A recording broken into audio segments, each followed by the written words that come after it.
welcome to the official Lakes International Comic Art Festival podcast. My name's Ian. And my name's Nikki, bringing you the best in comics and graphic novels and updates from the festival.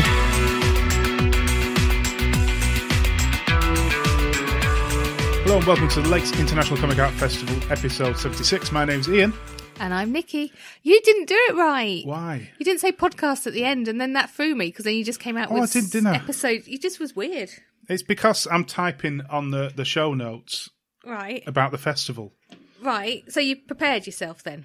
So I prepared myself in completely the wrong way. Now the cat's pulling the... I know, right? I put a barrier of like salad cream, barbecue sauce and tomato sauce to stop her from going this way, and she's snuck the other way. I'm glad you point in certain herself. ways, because that's really helpful for people who are listening. To my left, which way am I facing, like, in a direction? Forward. The sun rises in the east and sets in the west. That's right, isn't it? That still doesn't help them. Anyway, let's move on. I'm today, not sure which way it rises. Today we're going to talk about Comic Art Festival Live 2020, which we'll get to in a minute. Yep. Damn you, virus. Virus. Oh, I've just hit my microphone now. This I'm is not going doing completely wrong, isn't it? I was doing the virus shaky is fist affecting us, and thing. we're not even affected. We've got Tom who's reviewing. Yeah, I'm talking here, dear. Sorry. Men should talk over the ladies, please. Wow. If you would like to email your complaints about that comment too. Tom reviews Midwinter by Tim Bird, and it's Round D in the Genre World Cup with Pete and Mike. Now, it's only half of Round D because they had technical issues. That was God telling them to stop. So there's an hour today. Uh-huh. Uh-huh. Maybe it's a short episode. And we have a chat to Julie Tate, director of the Lakes International Comic Art Festival, because, like I say, live. Yes. It's going live this year. Because we're all dead last time. Philip Schofield is involved because it's going live. In a broom and Sarah cupboard? Green. No, he wasn't in the broom cupboard for going live. Oh, no, that was just doing the... Yeah, but when you said Philip Schofield and going live, I just thought of him with Ed the Duck. Or was it Gordon the Gopher? Oh, he wasn't with Ed the Duck. No. He was with Gordon. That was Andy Peters, wasn't it? And Andy... What's The the other other Andy? There's another Andy, isn't there? With the hair. Yeah, the one who's not got a career. Oh, he might be introducing competitions on another channel. Maybe. So as we talk about with Julie, there is no... There's no physical... Standardised, physical, yes, Comics Art Festival. It's all going online. Yes. However, in only the way that the Lakes can do it, they are doing it fantabulosely. It's go big or go home, isn't it? I've just made that up. What was it? Please say it again. Fantabulosely. Julie will go through sort of the plans, but yeah, I think all we can say is, this is, if you're going to do it, go big or go home, yeah. And I think the Lakes is quite lucky to have the backing of the Arts Council and other funds, which other festivals and comic art things don't have, which has allowed them to put a bit of money into it to really create something special. But also it's got Julie. Yes. Who thinks outside the box, and she's like a powerhouse, isn't she, for new ideas and developing. She's not constrained in thinking, she will explore everything to make it work, and that's what's happened here. What you're saying, she's a bit uncontrollable. No, I didn't say that at all. Wild and a bit crazy. No, I'm just saying she's not boxed in. But she is. She's not boxed in at all, is she? And if her mind can think it, she can make it happen. Yeah. And that's, that's but I think why the interesting it's thing gonna that be interview amazing. that we had with her was, it wasn't just her though, is it? It's not. No. There's so many other people who are linked to the festival, not necessarily organisers, who are coming up with ideas and they're running with it and they're going with it, which I think that's something that the festival does well, which you probably don't hear about, but some of the ideas of the things that are working each year and change throughout the festival aren't necessarally the organisers who've said. Oh gosh, no! It's ideas from so many. Yeah, well, like the dungeon bit last year, that was done by a couple of volunteers who've always volunteered forever, and they came up with the idea, and it was run with. That's what makes it better than just one person making decisions at the top. So Julie will explain all about what's going on. There's plenty of information up on the Comic Art Festival website as well, so go and check that out. I don't think we need to go into it here, but we will talk a bit more down the line as more is revealed and as more we can talk about. And as she said, the guests that are going to be involved in this are coming out a week or so after this drops. So it's all exciting. It's very exciting. From the little hints we've had. We've had some hints that are really interesting. Now, whether it happens or not, we'll see. But if it does, then this is going to be something very different. And something that I think try and talk about in the interview that they can incorporate into future years. Oh, gosh, yeah. So there's going to be bits they can always incorporate. So get people from around the world who can't come to the lakes, or even in this country can't. Yeah. And I don't know if Julie mentioned at I can't remember if she chatted about in the interview that some of the things they are doing is being recorded in Kendal as well. So they're making it still based in the Lake District, which is, I think, vital to the show as well. So, all good. So that's coming up very shortly. We've got some comics to talk about. First, can I just mention Tony Esmond's podcast that he's released? Yeah, he's jumping on the podcast bandwagon. If you search for Never Iron Anything, I think I've got it right. I can never remember his title of his thing. Never Iron Anything, the comics podcast. He's catching up to us already. He's like 17, 18 episodes in. But he's doing it during the lockdown. Is he? Talking with a guest about a particular comic. I think we should nobble him. The term nobble means numerous things. Let's like racehorses. You nobble them if they look like they're going to win. But what does that mean? So it's far too popular. Tony, you can use that whole sentence in one of your comics. It will fit. I love Tony. Leave him alone. Hang on, I'm saying that to myself. Again, use her. Make a character of Nikki. No, don't. No, because we know what kind of comics he does. I don't want to. Right, so I've got a couple to talk about. You've got one. I've got two. Well, one and a little one. Well, do you want to talk quickly about the little one? The little one. Check out Joe Latham on Twitter. Obviously, he does beautiful, beautiful art anyway, and such poignant little comics. He's just released one about a couple of crows. It's about loss really, and it's only 2 pages long, but it's very, very heartfelt, and it will bring a tear to your eye. But it's beautiful as always because his artwork is amazing. So check that out. And he's a lovely man. He's like one of the nicest people, isn't he? We've said this too many times, though. I'm going to make him a badge. So check that out. Under, what's his title? Is it Look Happy? Yeah. There we go, on Twitter. I just want to shout a quick one out as well before I actually review one. John Tucker has released Picture Books for Bad People, A Collected Words. And it is all his comics from 2017 to 2020, like 500 pages worth of comics for £5 for digital, or Comic House for free. And his comics are just nuts. His stories, I think it's hard to write one-off comics and get them right, and he seems to get them right with the odd story and the way it finishes with such a what the right. It's brilliant. Love his stuff. Love his art. He stands out from the crowd, and yeah. So if you've not read anything, Comic House, go and get your free trial and just read his 500 pages worth of. Yeah, that'll keep you busy for a bit. I'm sure it's 500 pages. I might be You're making just making that up. Brilliant. I'm sure I read that on Twitter. Anyway, it's a lot of pages. Just pluck a number out of the air, love. I want to talk about El Marvo, Volume 1, Number 1. This is written by Ben Errington and Luke Kondor, with artists Dan Butcher, Will Robson and Vincent Cyril. And the cover, which I love the cover, Will Robson and Vincent Cyril. I'll give you some blurb, shall I? Do it. See if you can do as well as me. Do you want me to do it in a Mexican? No, I don't. Post-apocalypse now. The planet once called Earth has been ravaged by nuclear Armageddon and disease. God, we're halfway there. Those who survived damage and often horribly mutated now huddle on the one remaining continent, a home they call Muck. Muck's inhabitants are enslaved and ruled over by the dictator Socrates. While the people worship him, he squanders their remaining resources on monstrous weapons, physical altered beasts, and super soldiers.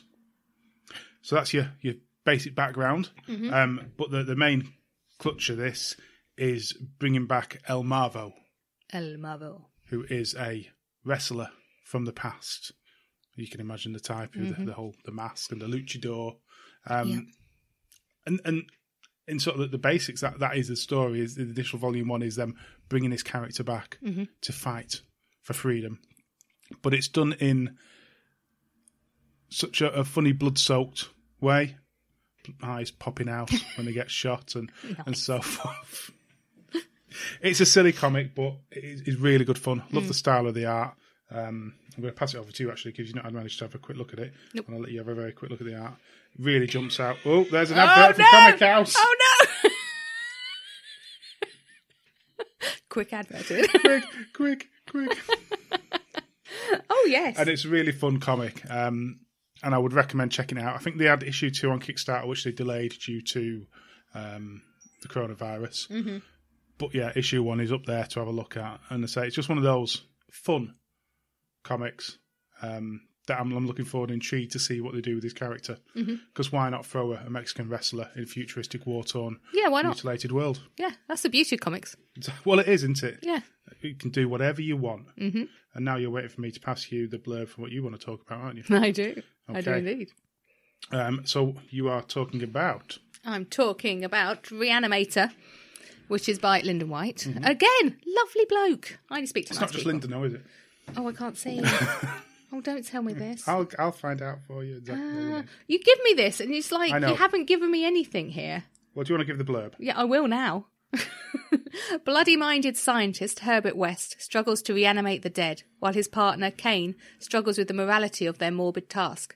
Under mounting pressure, West's determination to perfect his atomic reanimation unit leaves his ethics, subjects, and family in limbo. As the boundaries of science are pushed to breaking point, ructions within the infernos of hell expose a much greater theological threat. Ooh, look at that. So it's based on H.P. Lovecraft's Herbert West Reanimator. Andy Perry. Thank you very much, okay. Because I didn't have that here. But yes, both of them. Oh, I've got it here. I could, if I zoomed in, I could have seen it on the actual picture. Yeah. Sorry. It's all right. Sorry. But yeah, I read that this afternoon. Fantastic. It's really, really good. I mean, I love Lyndon's work anyway. He's so beautiful. And some of those page pictures I'd quite happily have on the wall. Because they are... It works. His work is so... It's like animation on a page, isn't it? You can tell it's his work as well. It really stands out. Yeah. Oh, yeah. You can't mistake him for anything else. Yeah. Yeah. And I love that. The story, obviously, Lovecraft homage, follows this guy, Herbert West. He's awful, really. He's an awful human being. So they're trying to bring back the dead, and he's doing that with corpses. And, of course, corpses aren't very fresh. So horrible things happen, and it looks at corporate greed in the first one, wanting, find there's a family secret going on, wanting to find a grandfather. Then the ructions, I think the home life is what hit me more than actually the monsters they're creating, was the monsters that these humans were, and especially Herbert West. His wife is an alcoholic. She's feeling, left on the sidelines, really, trying to keep everything working at home. Their son... Oh God, West has shown absolutely no love towards his son. And his son is this, again, another brilliant scientist trying to do his own thing, go his own way. And they're almost at loggerheads. His ego, the dad's ego is getting in the way. That combination of family trauma is what really brings you into the story of what, is quite magical and out there and Frankenstein-y around it. But also then you've got the portals of hell are opening up. Typical Lovecraft. Yeah. Yeah. Basically, it really drags you in and it leaves you on a bit of a cliffhanger. So I'm like, I need the next one now. So they did a film of this as well, which obviously based around the same story. And this is their taking of it, isn't it? It's their story based around the original story, which I must admit I've never seen, which we should. Yeah, we should see that, yeah. So this is coming up on Kickstarter shortly. Oh, God, back it. I'll put a link to the... Kickstarter page preview, you can have a nosy. But yeah, keep your eyes out for that one. And like I say, his one-page pictures are just beautiful works of art in their own right. Yeah. They really are absolutely beautiful. I pause on every single full-page picture for a bit just because they're so beautiful. I want to talk about an older one. Conon the Frost-Giants Daughter and Other Stories. I'm just going to go to the back page to give you the blurb on this. Now, it was last week when we were talking about The Walking Dead, or last episode, Humble Bundle.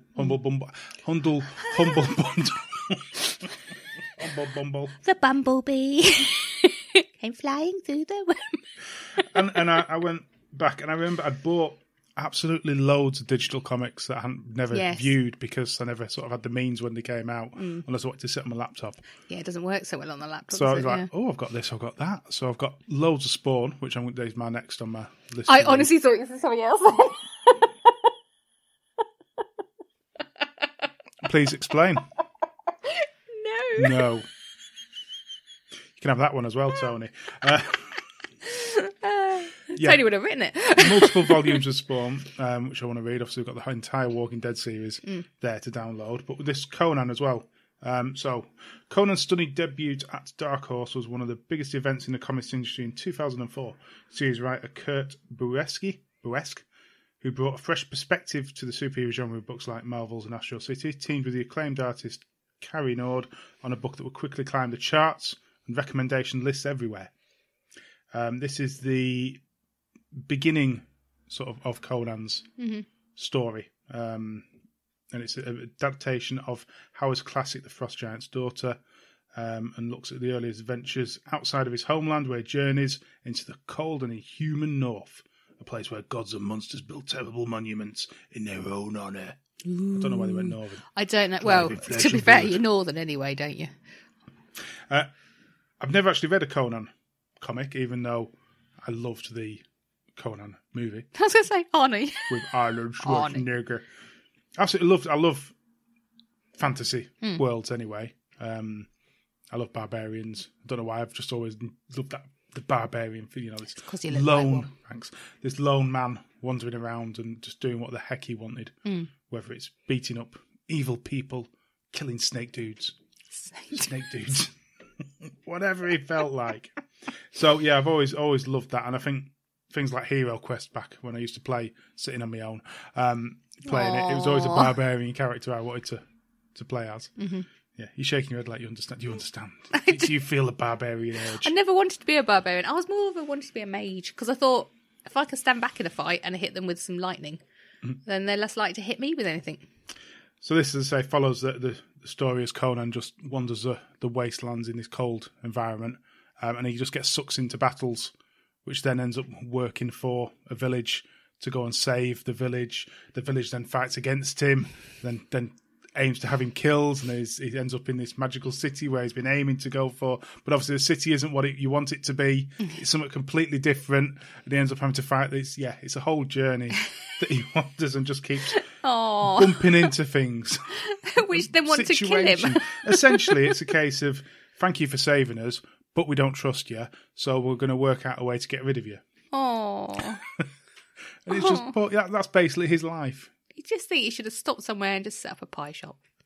And it's very much, Conan, I think, reminds me of Game of Thrones in the sense that, yes, you've got monsters, you've got creatures, but it is more a realistic setting with those creatures around. It's sort of a cross between Game of Thrones and Lord of the Rings almost in some ways.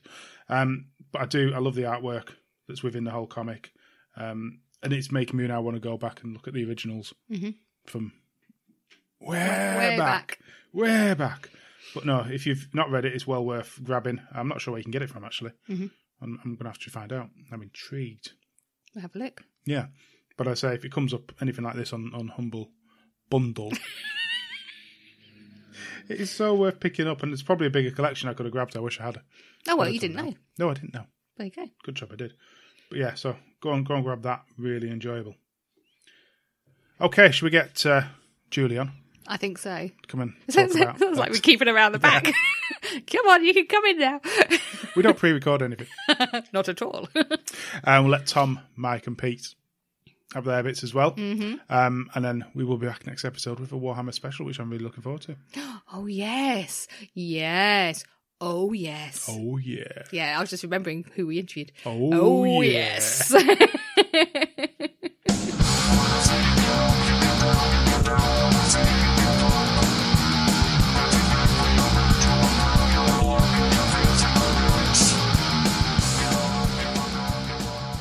Hello and welcome to Small Press, the comic review section of the Comic Art Festival podcast with myself, Tom. Hope you are all well, hope you're all reading loads of comics and managing to get through those to read piles. So today I'm speaking about something that is actually quite relevant to my current reading. I've been reading a couple of comics recently that have came with almost like recommended playlists for listening to them. I had Summer Pierre recently with all the sad songs. It was basically made up of loads of mixtapes and loads of playlist ideas, and I had the story running through it. And Punk Rocks and Trailer Parks by Derf, that had a playlist at the start to listen to as you were reading along.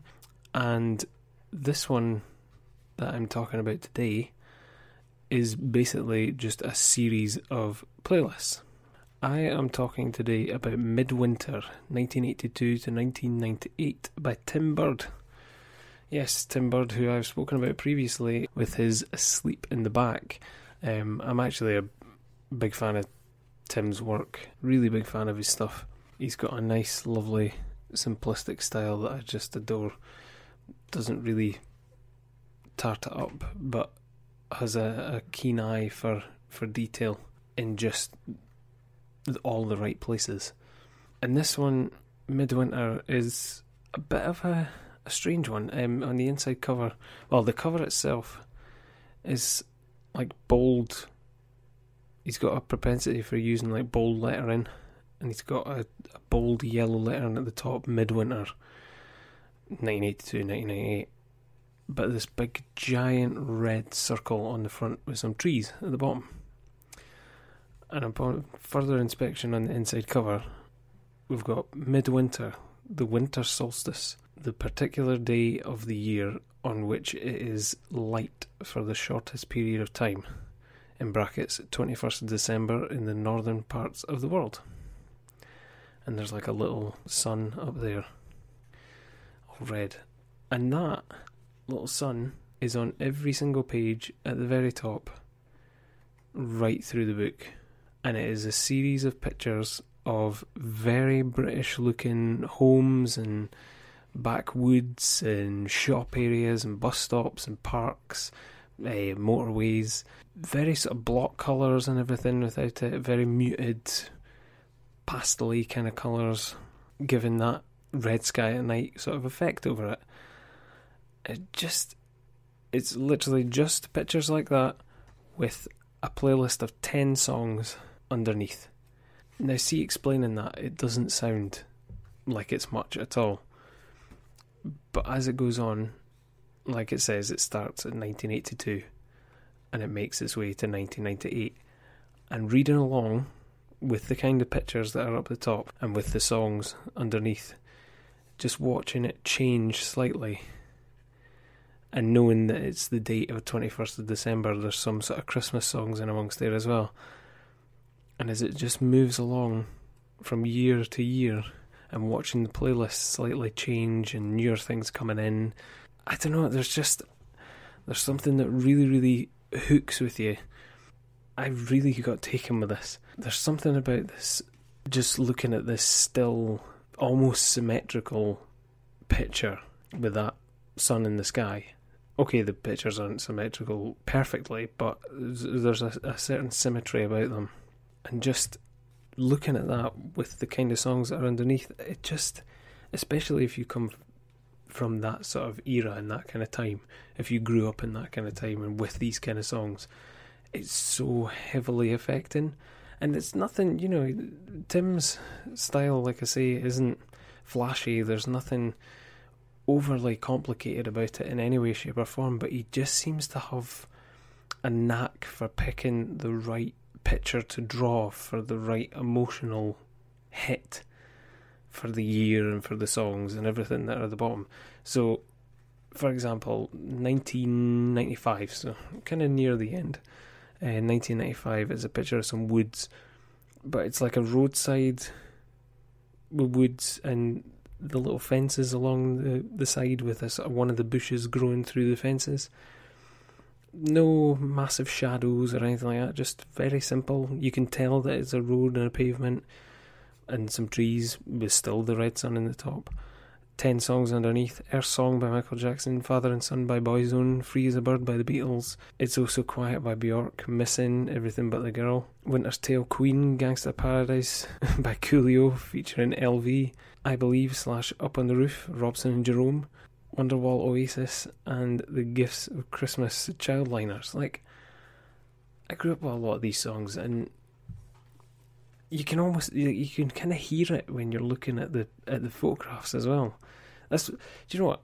I keep pulling back from saying the word photographs as I'm saying it, because they're illustrations. But it's like still shots outside of homes, and they're more like proper professionally done photos, almost like you would see in a gallery capturing, this is the era, this is the time, and it's a bit more arty. And I think that's what it is about this. It constitutes still as a comic book. It's still very much in the art basis as well, that it invokes some sort of emotion, and it is a kind of experiment in a way with just doing one singular photo and text underneath in this countdown 1 to 10 fashion. But it really does ride that line so fine that you can sit and go through this. I mean, I've read over this a couple of times now just to feel the same emotions as I'm going through it. There's a particular photo in 1993 of a Mega Bowl, and the first track on it is Mr. Blobby. And there's East 17 and Meatloaf and everything on there. I mean, that was the kind of stuff you would hear in the Mega Bowl at that point. And you would hear in like the Zap Zone and everything, and the arcades and that were in there. It's incredible. The only thing I would say is that there's a couple of photos near the start, 1985 and 1986, where he's got the right kind of aesthetic with the houses. But the thing that kind of threw me off right at the very start is that there's a lot of satellite dishes out on the houses. Now, I remember from growing up, okay, there was satellite dishes outside the houses, but there wasn't as many as there was sort of in the later 90s, early 2000s. I think he's maybe focused on satellite dishes a bit too much in there. But then again, maybe the illustrations aren't necessarily meant to line up with the dates. It's just so well done, and there's a bit of a sort of modern, more looking house at the start as well that I wouldn't maybe associate so much for 1983. I wouldn't maybe associate so much with now. It's a bit more sort of PVCU door. So I'm getting into the minutiae of what a house looks like, and he's done this just by putting an illustration on a page and some songs. Unbelievable. And all for £3 as well. £3 from his site, timothybird.co.uk/shop, timothybird.co.uk/shop. It's just utterly incredible. Tim's got such a knack for hitting emotion. The Great North Wood brought a heck of a lot of emotion environmentally and really got you thinking about everything around you. Asleep in the Back gave us that old feeling of driving in a car and going down the motorway with family and everything. And Midwinter is just so thought-provoking. And it's that thing of, we've all seen this, he's got a very sort of, Tim's really going for just everything that we recognise and stuff that everybody knows up in Britain, and that's the thing, he goes for a very British aesthetic throughout his books, definitely. But right what you know, that's what they say, so he very much definitely writes what he knows, and he's got a good balance in the songs underneath as well. There's nothing too out there that you wouldn't really know. He's got likes of the Spice Girls and All Saints, but he's also got Madness and David Essex, but there's also, The Jam, Modern Romance, Nick Kershaw, Orange Juice Jones. He sticks pretty much the pop hits underneath. I'm wondering, see now that I'm looking at them, I'm wondering if it was the top 10 for that year.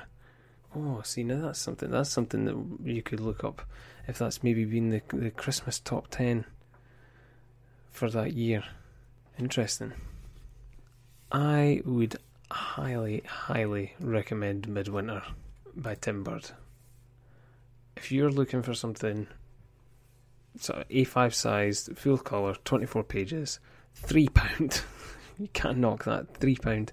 Very, emotional and thought-provoking in just such a simplistic way. I 100% get this. This is such a palate cleanser just now. If you're making your way through all your lists just now, or you're making your way through some of the lists that have been put up on sort of Comic House or Pipe Dream Comics or anything like that, and all your back catalogue and that, and you just want something to kind of break it up in between, 100% go for Midwinter. And even then, if you're looking for something new and something easy, something that'll just give you that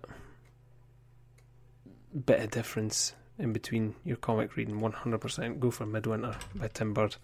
Absolutely adore it. I've just sat here thinking I was only going to chat about this for 2 minutes, and I've ended up losing myself in it all over again. Unbelievable.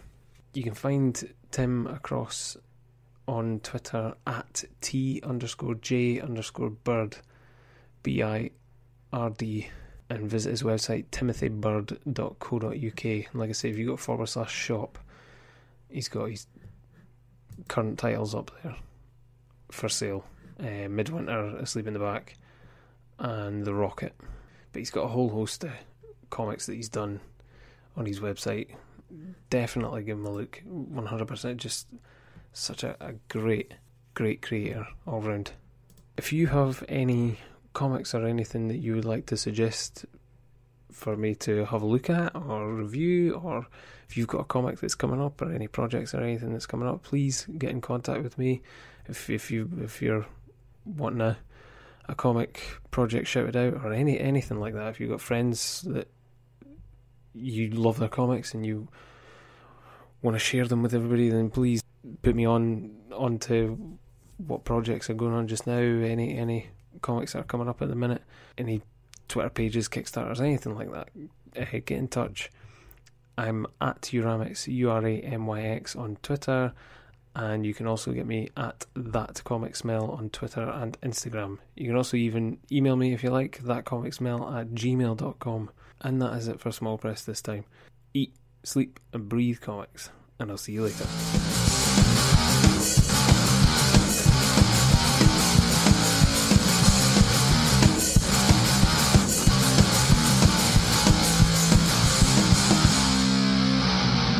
With us today, we've got Festival Director Julie Tate. Thank you very much for coming on, Julie.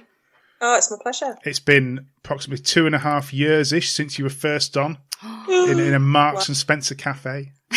Oh, I remember it well. Happy days. He gave us permission to do this, and then we said, right, sod it, we're not having it back on. You do what the hell you liked. Yeah. That's fine. She doesn't listen, everyone, so it doesn't matter, it's fine. So, how are you feeling in these days of days? Yeah, no, I'm good. I mean, I'm frustrated at being constrained. Just generally, I find that quite hard. But I've got plenty to do now because we've decided as a team at the festival to. We'll get there. We'll get there. Don't jump into that bit, Thea. Do stuff. To have a bath, wash our own hair. So we're going to talk about this year's festival shortly, but I want to rein you in a little bit there before you jump into your marketing spiel. What have been the challenges? Because this festival's been going now for a fair number of years. I'm going to say this is the 6th. We've had 7. Oh, I knew I'd get told off now. Here, Rich. What are the challenges? Because it's something we've not talked about with yourself or any sort of festival organiser. What have been the challenges these past 7 years? Anything that's jumped out in particular in running a festival, in particular in Kendal? Well, I suppose money always jumps out, because they're not cheap things to run, especially when you're trying to cover the weird and wonderful diversity of the medium and at the same time be international. That obviously comes at a price, and we've been very lucky actually. Luck is partly it, but we've managed to persuade the Arts Council of England over time that we're worth supporting and investing in. But you never know; you're always looking over your shoulder with them as well. And then, of course, we then have to find additional money, match money from local sources, which is a real challenge, especially in a place like Cumbria and in South Lakeland and in Kendal, where the budgets that the local authorities have are much smaller than, for example, in a city. And then finding sponsors because, people just go, oh, it's a no-brainer and all this stuff that so-and-so will support you. Well, a lot of people out there will know getting sponsorship is really, really hard.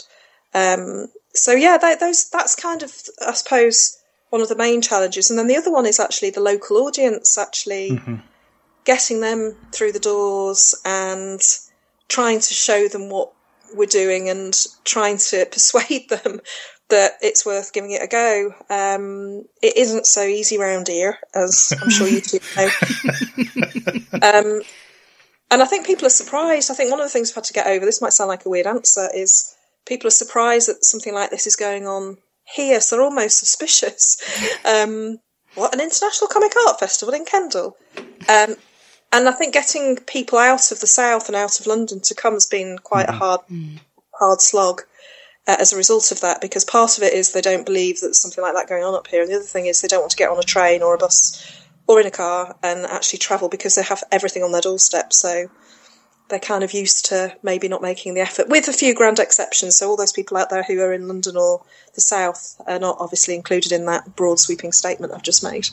But I think that's mostly it. I mean, the advantage I guess I had is that I've run festivals for a very long time. Not a comic art festival, but I've run film festivals, book festivals, street arts festivals. So in terms of like setting it up, the infrastructure, knowing what to do when, it's not exactly a complete and utter straightforward template, but there are a lot of similarities between different kinds of festivals. Yeah, so I think that's kind of it, really. And getting creators to come, but now it's a little bit easier because I think the word of mouth is quite strong. So people are going away and telling other creators that it might be worth a punt, and so it's getting easier to get good people to come. Well, an example of that was Dan Abnett, who we've spoken about in the next episode. He's like, I want to go. Yeah, I want to come. He goes, the reputation is really good, and he wants to come. So that's nice. So it shows, the names out there are hearing about it, which is great. It's perfect. Yeah. So I think that's in essence, that's it. With the Arts Council, then, do they put any restrictions on what you can and can't do? Do they affect it anyway, or is it just open? Well, no, we have to write quite a complex application at the beginning of, it's a 4-year cycle at the moment. So we have to write an application and a business plan, and they ask for a lot of detail. And also they have global objectives that they want to see fulfilled, so we have to be able to prove that we're able to deliver on quite a lot of those. So things like diversity, creative case for diversity is a big thing for the Arts Council. And that provides challenges because we absolutely want to be as diverse as possible and represent the diversity of the industry. However, there are two issues there, and have a diverse audience. Two issues there that should be obvious to most people. One is the comics industry is still not that diverse. So you can't conjure people out of thin air, and all sorts of weird and wonderful targets are kind of set, which are not always realistic. And we're doing our best, I think, with that. And the second one is the local population, because bearing in mind a lot of festivals tend to draw on the locality a lot for footfall, we have not got a diverse population here. In fact, quite the opposite. So there are a few challenges, but that basically it's not an open book. It's quite prescribed. But I have to say, once you get the money, once you're in the fold, as it were, then they're probably one of the best funders to have, because it's light touch and there's flexibility. And an example of that this year, but I'm not allowed to talk about that yet. Okay. Oh. That's right. Okay. Have you had any particular? This is a tough one. This one. Any particular failures in the past 7 years that you've had to learn from and you've grown from? We've made wrong calls quite often, actually. We've tried to not keep things completely status quo, i.e. do different types of programming, move venues, move things around in different venues.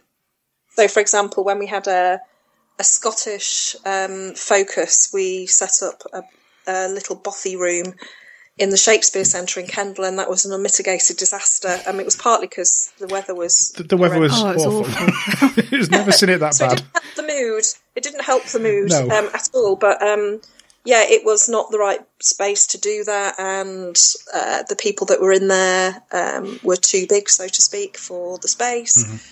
And that was not great. And we've put events on in the past where we've got very small audiences, but I don't really count that as a failure, to be honest, because some of them are designed to be maybe a bit niche, whereas others are much broader. So, I think I'm trying to think of other ones. There must be hundreds of them, mustn't there?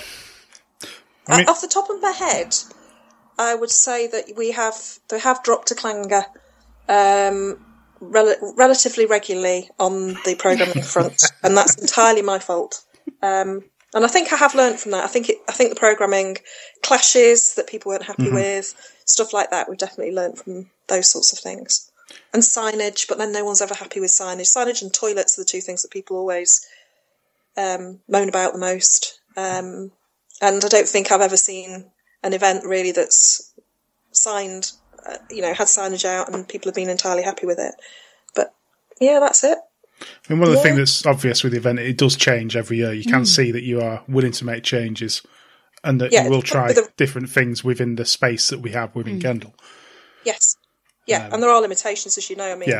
It's not a big city with big exhibition venues and auditoria and all of that kind of thing. So sometimes, we try things out in spaces and maybe not always it's the right space for the idea.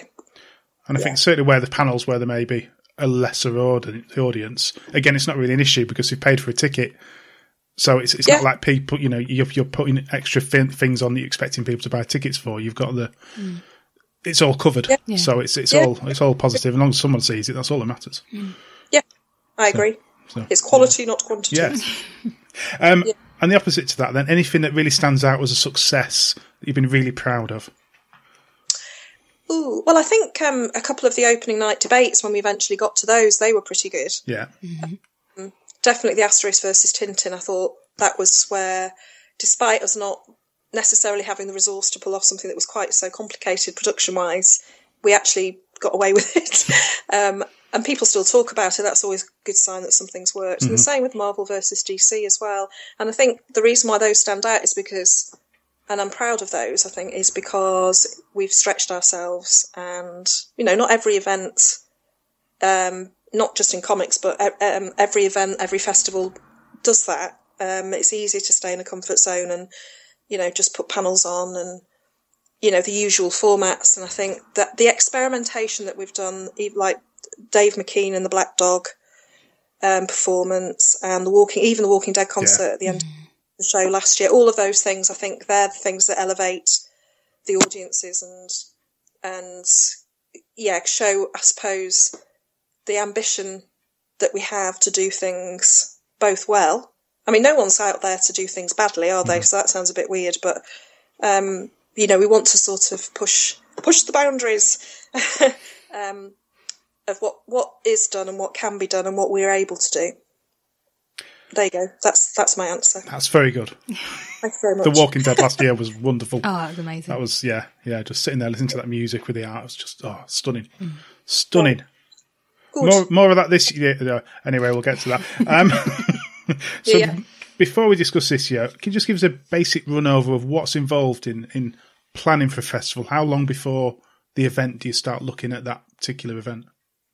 Well, we tend to already be looking at the following year before we've delivered that year's, if that makes sense. Yeah.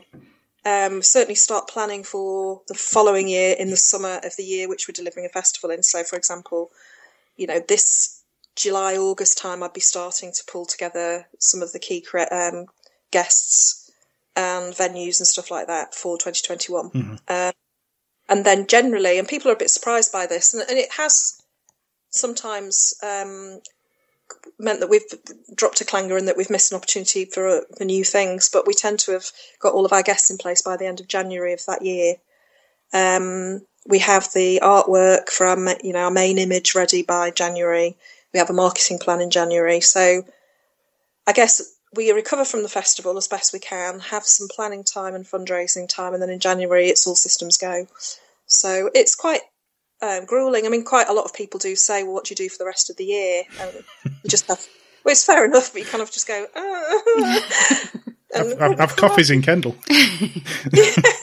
Well, we've got projects happening year round as well, and increasingly so. So we've got project, outreach and mentoring and all sorts of stuff. So, but yeah, for the actual festival itself, as soon as we close the doors in October, we make sure we've rebooked the hotels, we rebook the venues, we rebook any outdoor spaces, places where banners go. I mean, it's quite a long list. We commission the artwork for the next year, and then it's a program of developing content, writing the copy, booking people's airfares, train travel, hotel rooms, allocating those, etc. The boring stuff. The logistical stuff. Someone's got to do it. Yeah, well, some people. Carol, who's the festival manager, as you know, she really is very creative about it and enjoys doing that. Whereas I hate it. Pass it on. Pass it on. Different people, yeah, exactly. But no, she welcomes it. She really likes doing that, so it's good. So this year, then, obviously, like you say, you sort of planned by January, so got it all set up. Yes. Balls were rolling. Yes. And then the plague. Yeah. Then hit the fan. So what was the process there then? Because obviously now you've announced Comic Art Festival Live going this year. What was the process to get to that point of deciding, right, we're not going to do a proper festival or a normal festival, I should say, this year. We're going to put it all online and we're going to do it that way. Well, the thing is, I mean, I don't think by nature very cool. I mean, maybe sometimes to my cost, but not very cautious and quite an optimist, I guess. And so when this first kicked off in sort of middle of March, I was sticking my heels in and saying that come what may, we'd be doing it, and I'm sure it'll all be over, and this, that, and the other. But obviously that quickly became clear that wasn't the case. And we had a decision to make, which was either we just hung on in there, which for a few days, that's where I was going, because that's where the team were going to. But then I realised that it was a really unenergetic way of dealing with it, because either we just waited, which is, literally a waiting game, and were forced into doing an event, but actually having very little time to plan it properly because of the waiting bit, or cancelling, which is really not what we wanted to do.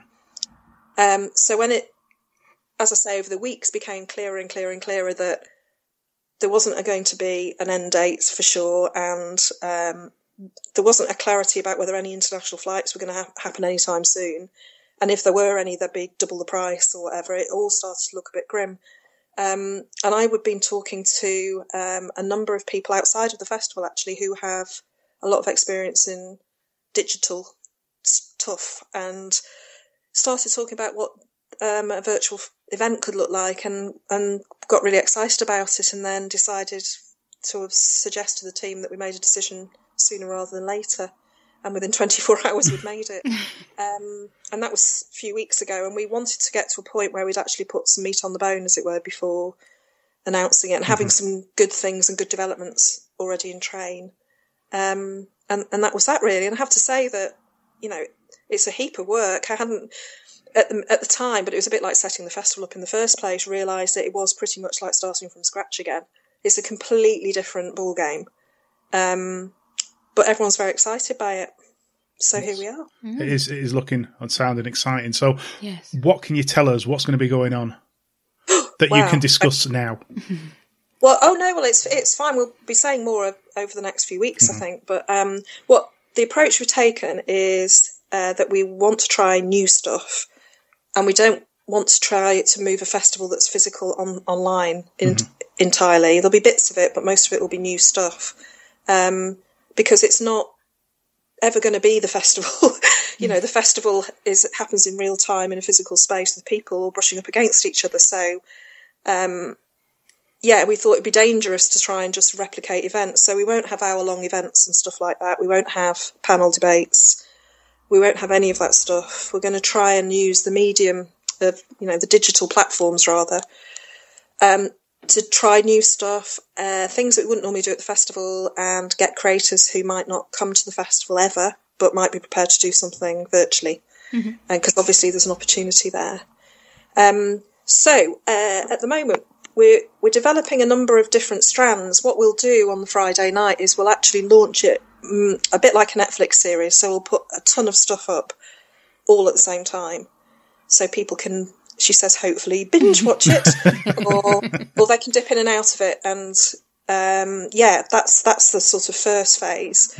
We are planning a live broadcast, believe it or not, on the Friday night, which we could be hostage to fortune there, but so that it is interactive and it has the feel of being a proper launch. And then over the weekend there'll be a live schedule, which people can follow from end to end or dip into. It'll have, the live bit will have workshops, cartoon challenges, participatory stuff where people need to be online throwing ideas at people and getting involved, and some pre-recorded stuff. But it'll be a schedule that you can follow by the hour, that you can, as I say, dip into or not. And then if you decide to drift off, you can drift off into the Netflix bit, or you can drift off and maybe come back at a later date to enjoy it. And we're not quite sure how long yet we're going to leave the material online. We definitely want to try and use some of the material again in the future, and possibly even at next year's festival. Okay. But there'll be so we've got a few concepts. I'll give you an example. So interviewing creators and celebrities, we're really trying to get some famous comic enthusiasts. Of course, I'll come on.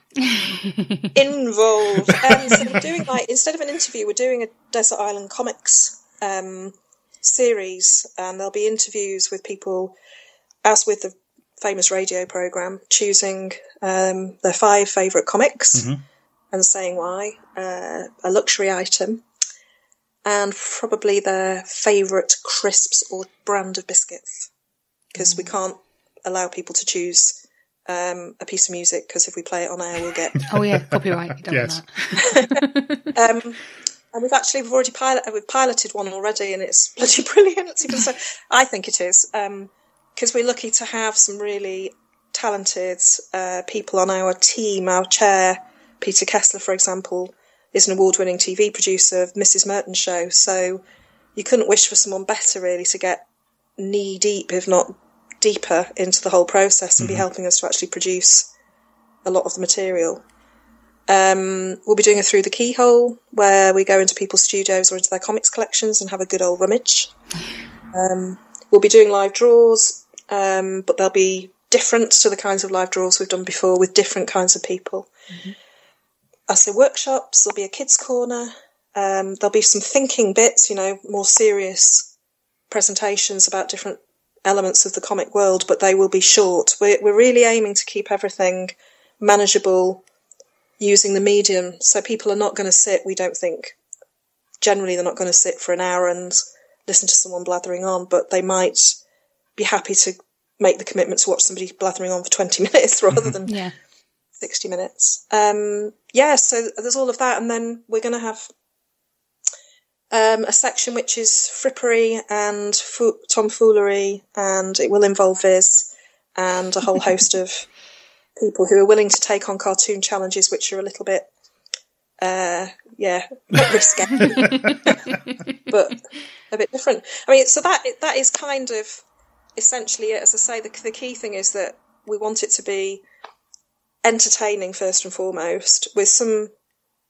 interesting and informative stuff, and that stuff that gives people a buzz and all of that. And where the last thing to say is it will link into the virtual marketplace, and it's the bit, if we get it right, that I think we're most proud of, because independent creators need support more so than ever now. And obviously, if we've pulled the rug from people's feet by saying there's no marketplace this year, it's taking another opportunity away from them to sell their work, which is what they, obviously, that's their livelihood. So yeah, we've got this really, at the moment, cool looking website that's been developed, and it will be populated by those people that would have been in the clock tower in the town hall.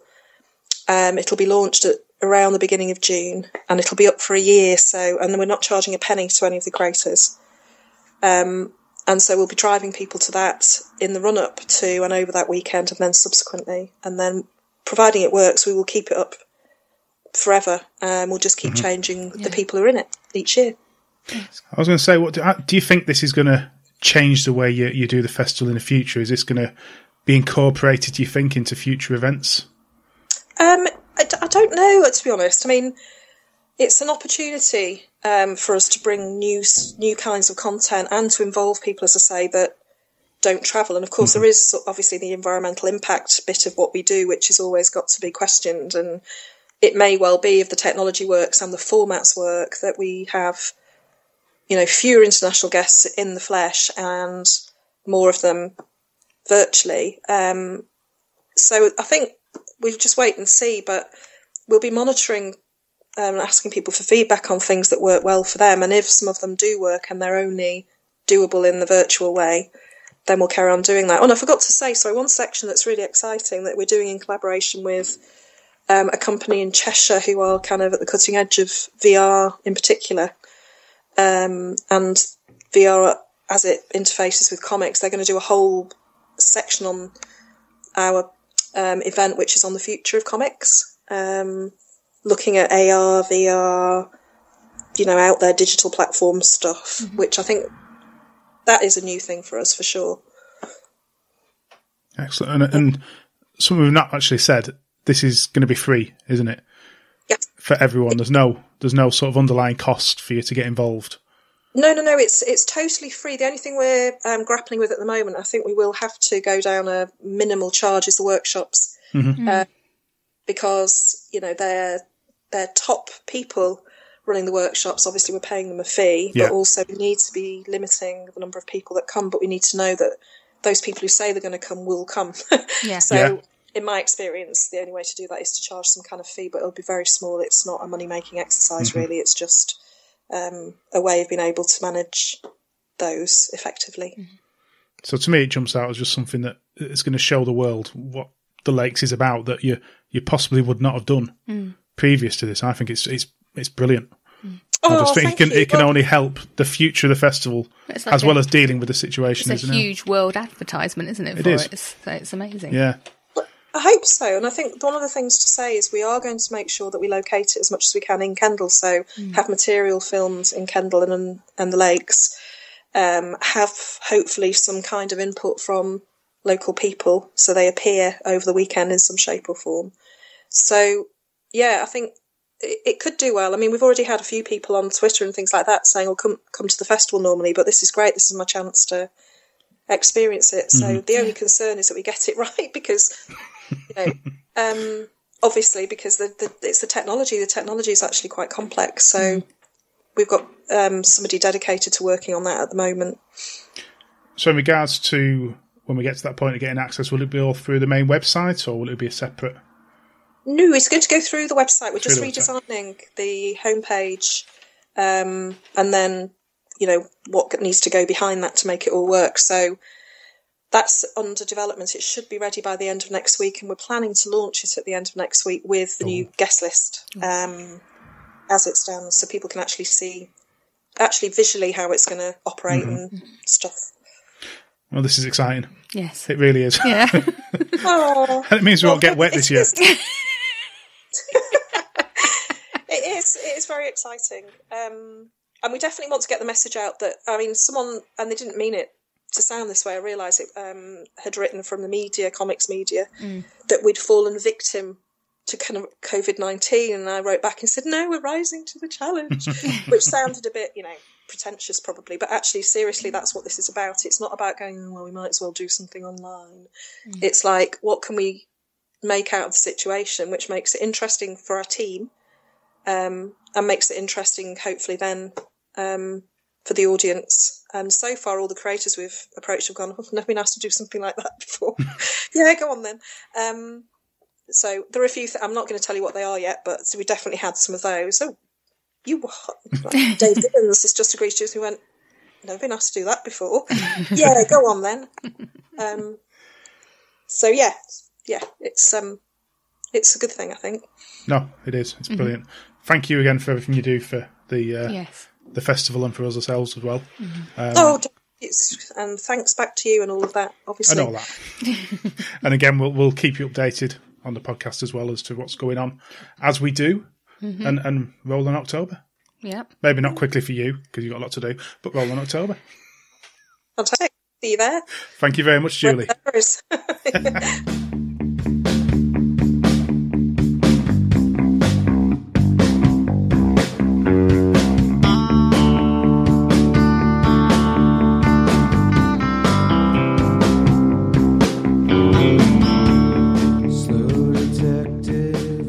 How do? Welcome to...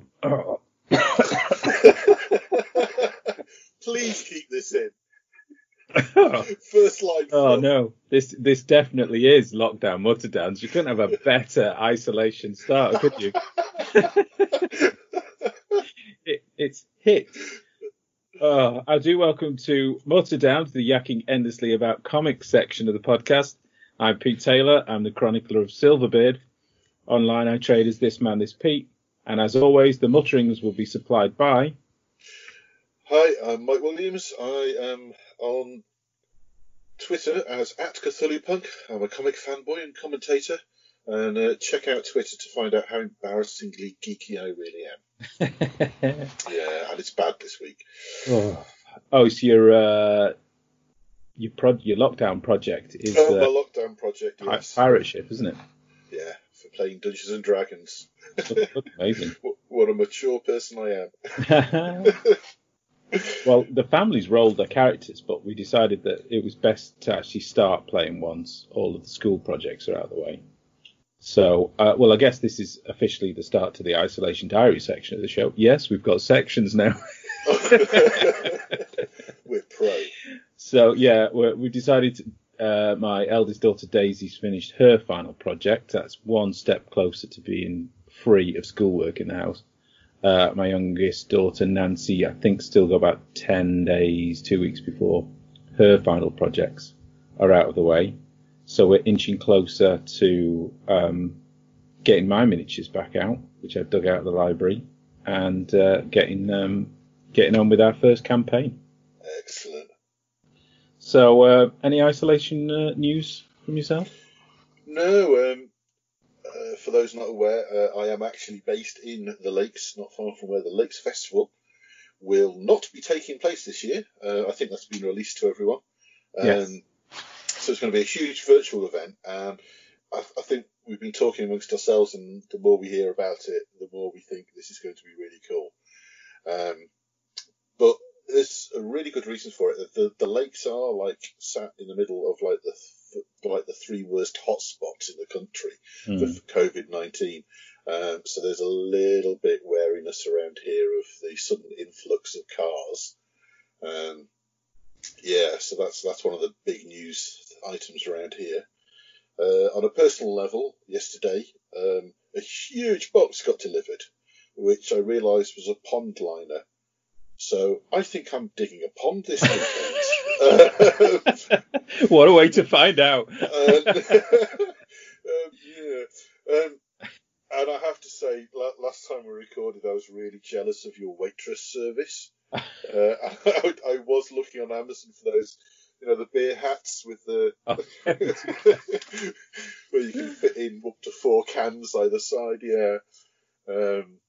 Unfortunately, my waitress has gone to do a big shop tonight, so I just got the biggest can I could in the fridge. So hopefully, I'm on coffee now. I'll be starting my beer very, very shortly. So we have our next regular feature slot. Section number 2. Feedback Corner. All right. I put my phone on the floor because we had some slight technical issues we were working through. Here we go. And for the same technical issues, you are going to have to read all of some of the various tweets we have received from Tom. Yes. Tom, who we are owing an increasing amount of money towards. He has, I don't think it's wrong to say he's kind of self-imposed himself as our editor. Yes. and demanded money sometime with menaces from us. So, yeah, we relish the feedback from Tom after the broadcast of the podcast. He came back very swiftly with notes. Last time it was science fiction versus war. I think it was the first one. I did feel I gave a slightly under par performance, but I've done extra work this week to try and get back into Tom's good books. He starts, that sci-fi versus war was so difficult. Yes to the draw on Kirby versus Commando, but when Kirby comes into it, bugger my hometown, Staple Point, haha. But Mike, you brought an A-bomb to a knife fight with Eisner. Bravo. That was really tough. Sci-fi deserved the win, though.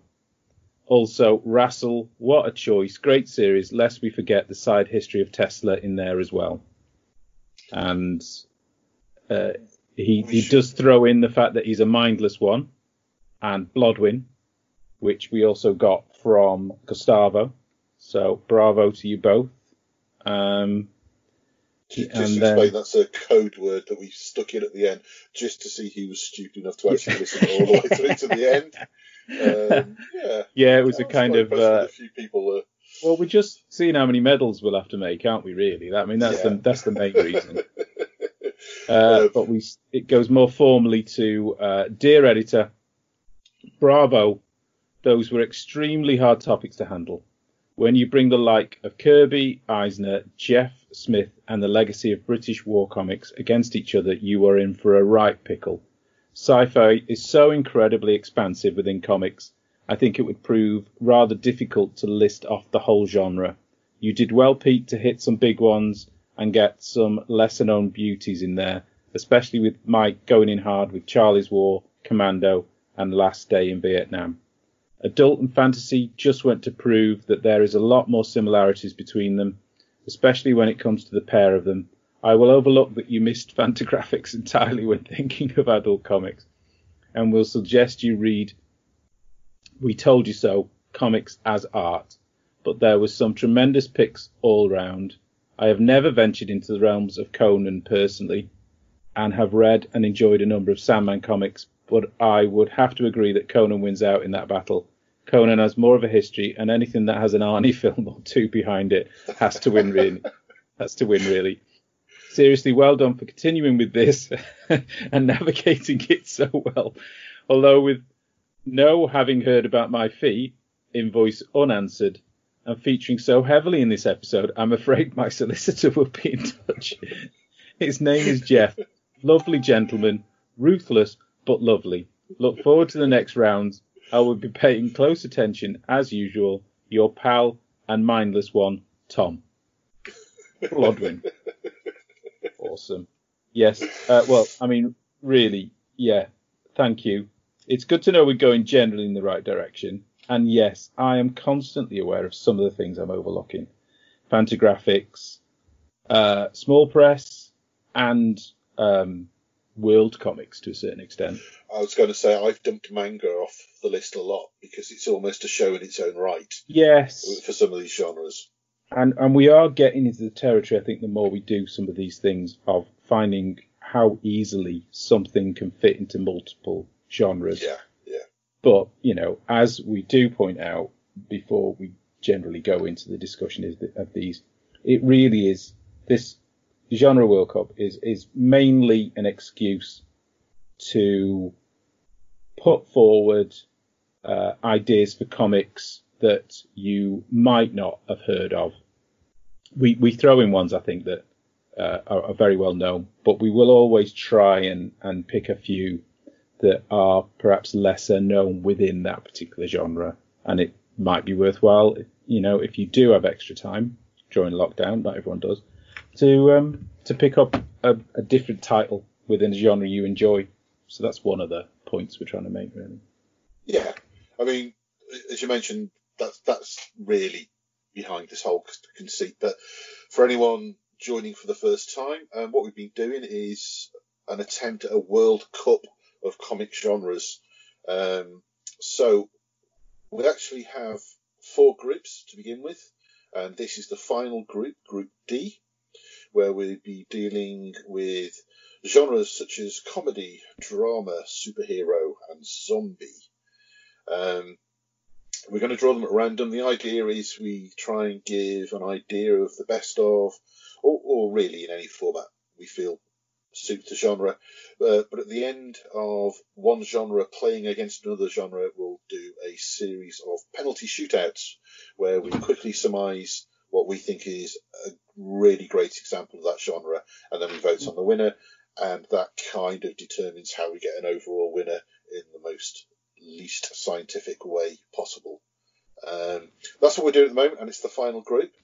After this, we'll be going on to quarterfinals, then semi-finals, and we'll explain how those work exactly as soon as we know ourselves, I guess, because we haven't thought ahead that far.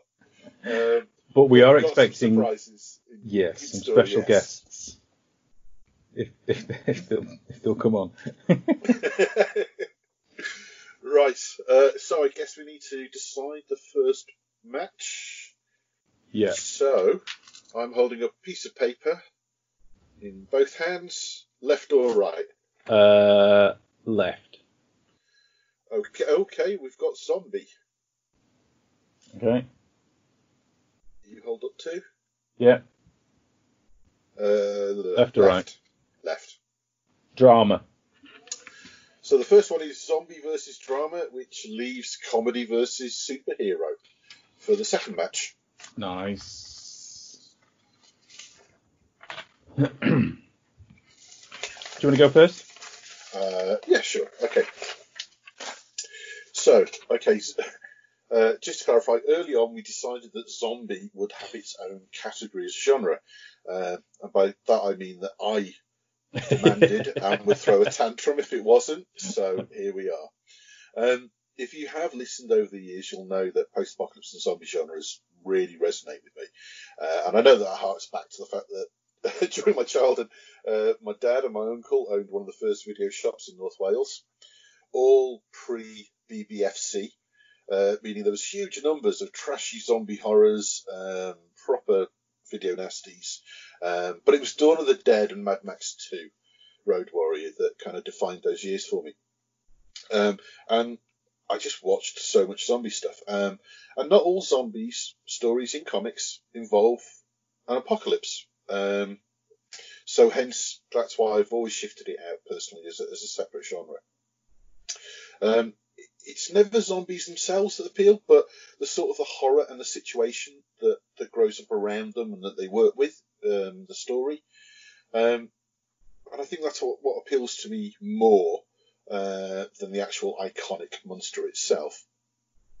The origins, well, zombies were rarely featured in early horror literature, really, and definitely were never the main bad guy, with the exception of a few H.P. Lovecraft short stories I can think of. But I think it was comics and the visual medium that gave them life, as it were. I can see on my notes, which is a completely wrong way of phrasing that. Film tried with 1932's White Zombie. It was a commercial success. Bela Lugosi, so, famous horror actor there as well. But it was actually lost and rediscovered again in the 60s, weirdly enough. It had, at the time, what were the key zombie origins, which was that of Haitian voodoo. Although, technically, predating that was the sort of the Eastern version of a zombie, which it's kind of it's the Jiangshi, which is like a mix between zombie and vampire. And again, I don't know if you've seen old movies, or even sort of like Tibetan drawings and stuff. They're like stiff corpses that jump behind you. It's very, very strange. But it was really, it's the Haitian voodoo version of zombie from West Africa that really sets the Western ideals of what a zombie is. But following the actual film White Zombie, there was a few copycat films, but they didn't really hit prominence, I suppose, until the horror genre in comics came out with EC Comics. We've done a few of these now, and EC Comics, I think we agree, it's an origin point for so many of our genres, isn't it? Or high points at the very least. Yeah, it's kind of where it bursts into the public consciousness. And Zombies the same. The first true zombie comic story was Zombie Terror, which is a short story that appeared in 1948 to Moon Girl. I did find actually a picture drawn by the artist Johnny Craig of Zombie, and subsequently lost it because I really wanted to share it on the blog. EC titles, Vault of Horror, Tales from the Vault, Vault of Fear, all those kind of ones. They just ran so many zombie stories after that. Interestingly, again, because it's still an emerging sort of trope, many writers really considered the term zombie and ghoul interchangeable at the time. I went through quite a few, and I find it very odd nowadays to think that, because ghouls are seen as something very different. I suppose, especially if you come from a D&D background. Yeah. But it's kind of weird. I mean, they fitted right into the whole monster menagerie of EC Comics, and sort of like a counterpoint to Ghosts, where one's souls without bodies and the other is a body without a soul. I'm going to try and head off a corrective email from someone at this point. I don't really count DC's Solomon Grundy as a true zombie. But he was, and remained a mainstream character since 1944, actually. But he's more what you'd refer to as a revenant, and he's got far too much sort of cognitive skill to kind of really be classed as what zombies were truly seen as at the time. I mean, shortly after, Marvel did also jump in with their character called Zombie in 1953. And he's a zombified character controlled by voodoo magic. Strangely enough, he only makes rare appearances over the years. There was a couple of times where I actually recognised him, but I didn't realise he actually had an origin all the way back in 53. But like I said, he's a very occasional character that does get rebooted occasionally for Marvel. Solomon Grundy's been pretty much mainstay, hasn't he, throughout? Yeah.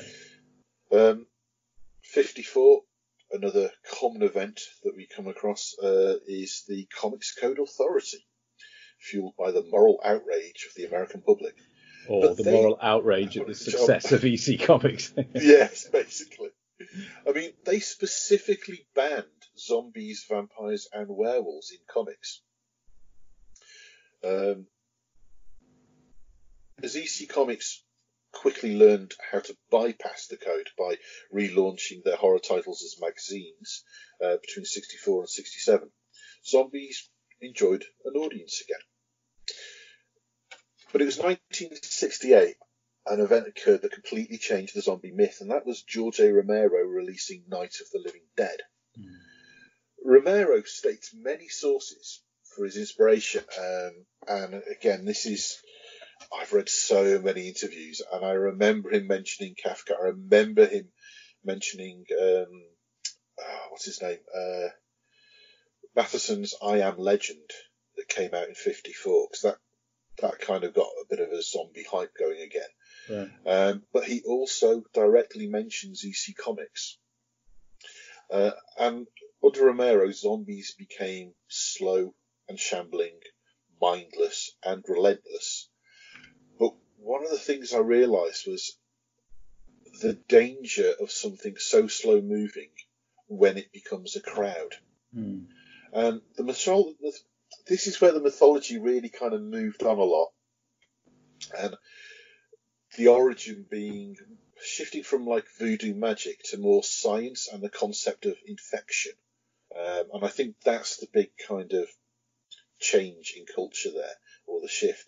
And that was immediately taken up by comics. And for me, this is what signals the golden zombie comic age forwards. And I still think most people still consider the Romero zombie as the trad zombie. that's the origins. So really, what I was going to give now is a quick kind of chronological rundown of what I see the important landmark Z comics are. Mm-hmm. 72, Two-Fisted Zombies, Rick and Tom Veitch. It was a really cool underground comics issue that it really cements the zombies eat brains trope. There is a fantastic cover that I will be sharing. It's just glorious, it really is. 87, I'm really interested. Have you ever read Dead World? Is that the Mignola one? No. Stuart Kerr and Ralph Griffith. It's gone through a lot of... Thinking of Wormworld or something like that, I think. No, I haven't read that. It's carried on and gone through an awful lot of kind of change, but it was kind of really, for me, the full zombie apocalypse for the first time. It was originally Arrow, and then it went to Image. Arrow, Caliber, and Image did it, and I think it's with IDW now, though they haven't done anything for a few years with it. There was loads of one-shots. It's got really tight writing, and it's just well-judged horror with just a little bit of humour. And we get the first idea of evolving zombies, and there's even a zombie king in it, actually, who's kind of semi-intelligent. But it is the forerunner to the Walking Dead format. Groups of survivors, give them detailed backgrounds, make you care a little bit, really throw the whole sort of like survival element and the fact that it's other survivors are a threat as well as zombies, and also the stark black and white look of the comic as well, although it did move to colour actually. Dead World is a mature offering. In contrast, 2003's immature offering is The Goon from Eric Powell. Oh, man. Volume 1 is predominantly a humorous slapstick zombie hunt in a pulp noir Lovecraftian sort of setting. It's slapstick. It's just fun. I'm quite surprised there's a lot of people that really don't like it for that reason. They don't like the humour in it? Yeah. They consider it lowbrow. I was quite surprised when I've spoken to people about it. It's one of those books, though, that has such sort of pathos, and if that's the right word.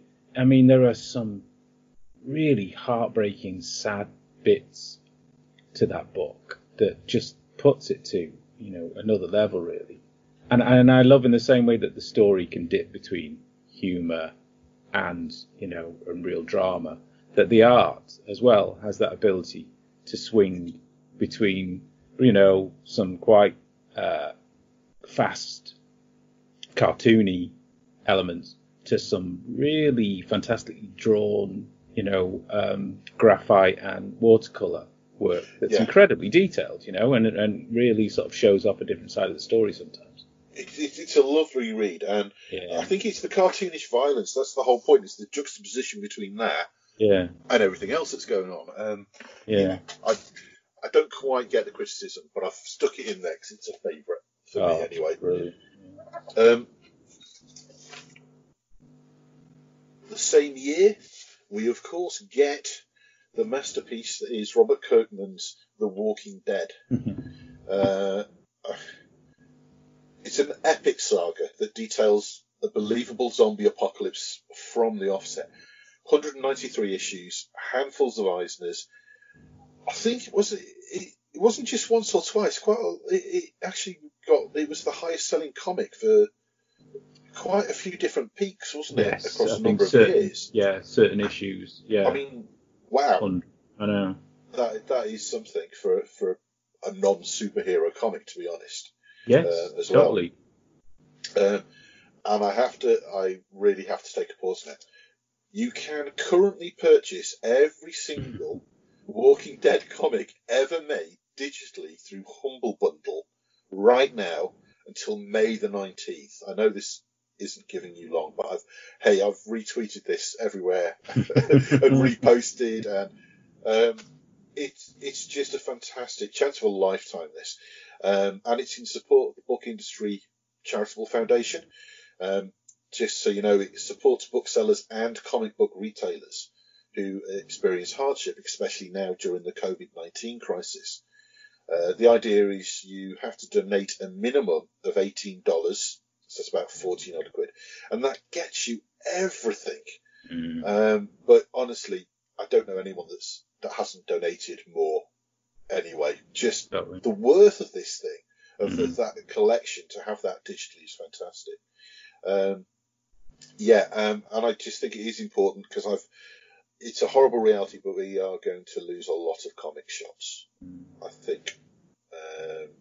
So as soon as they open, or if they have online presence, order from them. But if they don't, as soon as it's safe to go to establishments like that, then it's a case of you really do need to support them. I was in contact with my local comic shop actually, and I think Diamond are hoping to start shipping on May the 20th. So that's next week. Oh, so, okay. I don't know. I think our local comic shop is contacting people and asking for addresses, because they'll be and they'll be doing their deliveries, I think, mainly through mail order.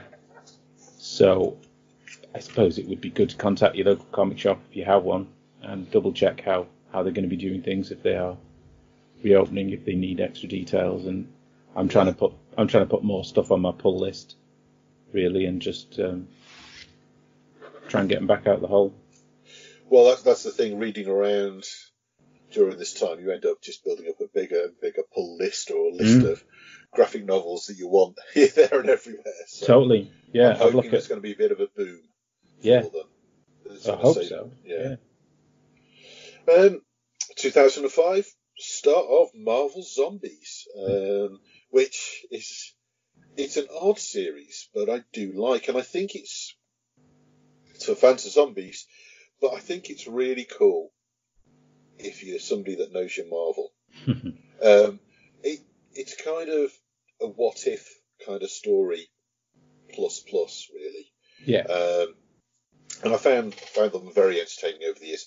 The last couple I haven't read yet, actually, but I've actually got most of them, well, the last couple in hardback.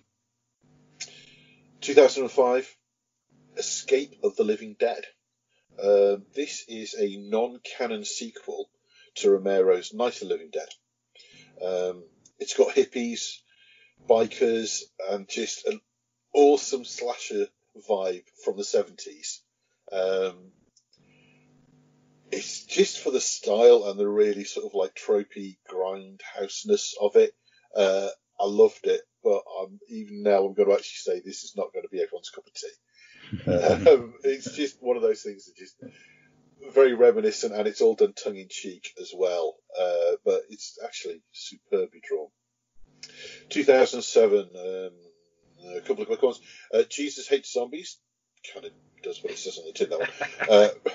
Rick Remender's XXX Zombies is another 70s set zombie fest. It's seriously good writing. I'm becoming such a fan of Rick Remender's stuff now. Do you know, for the craft of storytelling? Yeah. He's got a style I've picked up on now, and I get it. And I'm really liking it. 2000 AD also came out with a surreal Zombo at this point, which, again, isn't a personal favourite of mine, but it has to be mentioned because it was quite a big thing in 2000 AD. But there was also the far underrated title, Raise the Dead, from Leah Moore, Owen Moore's daughter. It's really underrated, this. Okay, it kind of treads all the well-trodden classic start of a zombie apocalypse, but I don't mind rereading something that's somebody else's vision of it. And I do genuinely think this is a good read. But I don't know, I think it got... Unfortunately, I think it was a timing thing, because it was just as The Walking Dead kind of really hit comic fans as... Right. If you weren't reading it at that point, you need to go back, and it was just as too similar, I think. But 2010, iZombie, a kind of a millennial zombie overhaul to the myth. You can tell probably from that it's not my cup of tea. But I appreciate the new kind of mythology about zombies, and it's a better read than it is a watch, put it that way.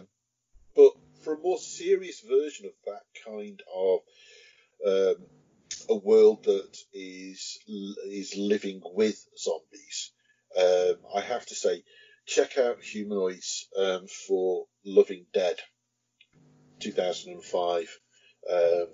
I'll talk to you later about Humanoids as well, Pete. That's really good.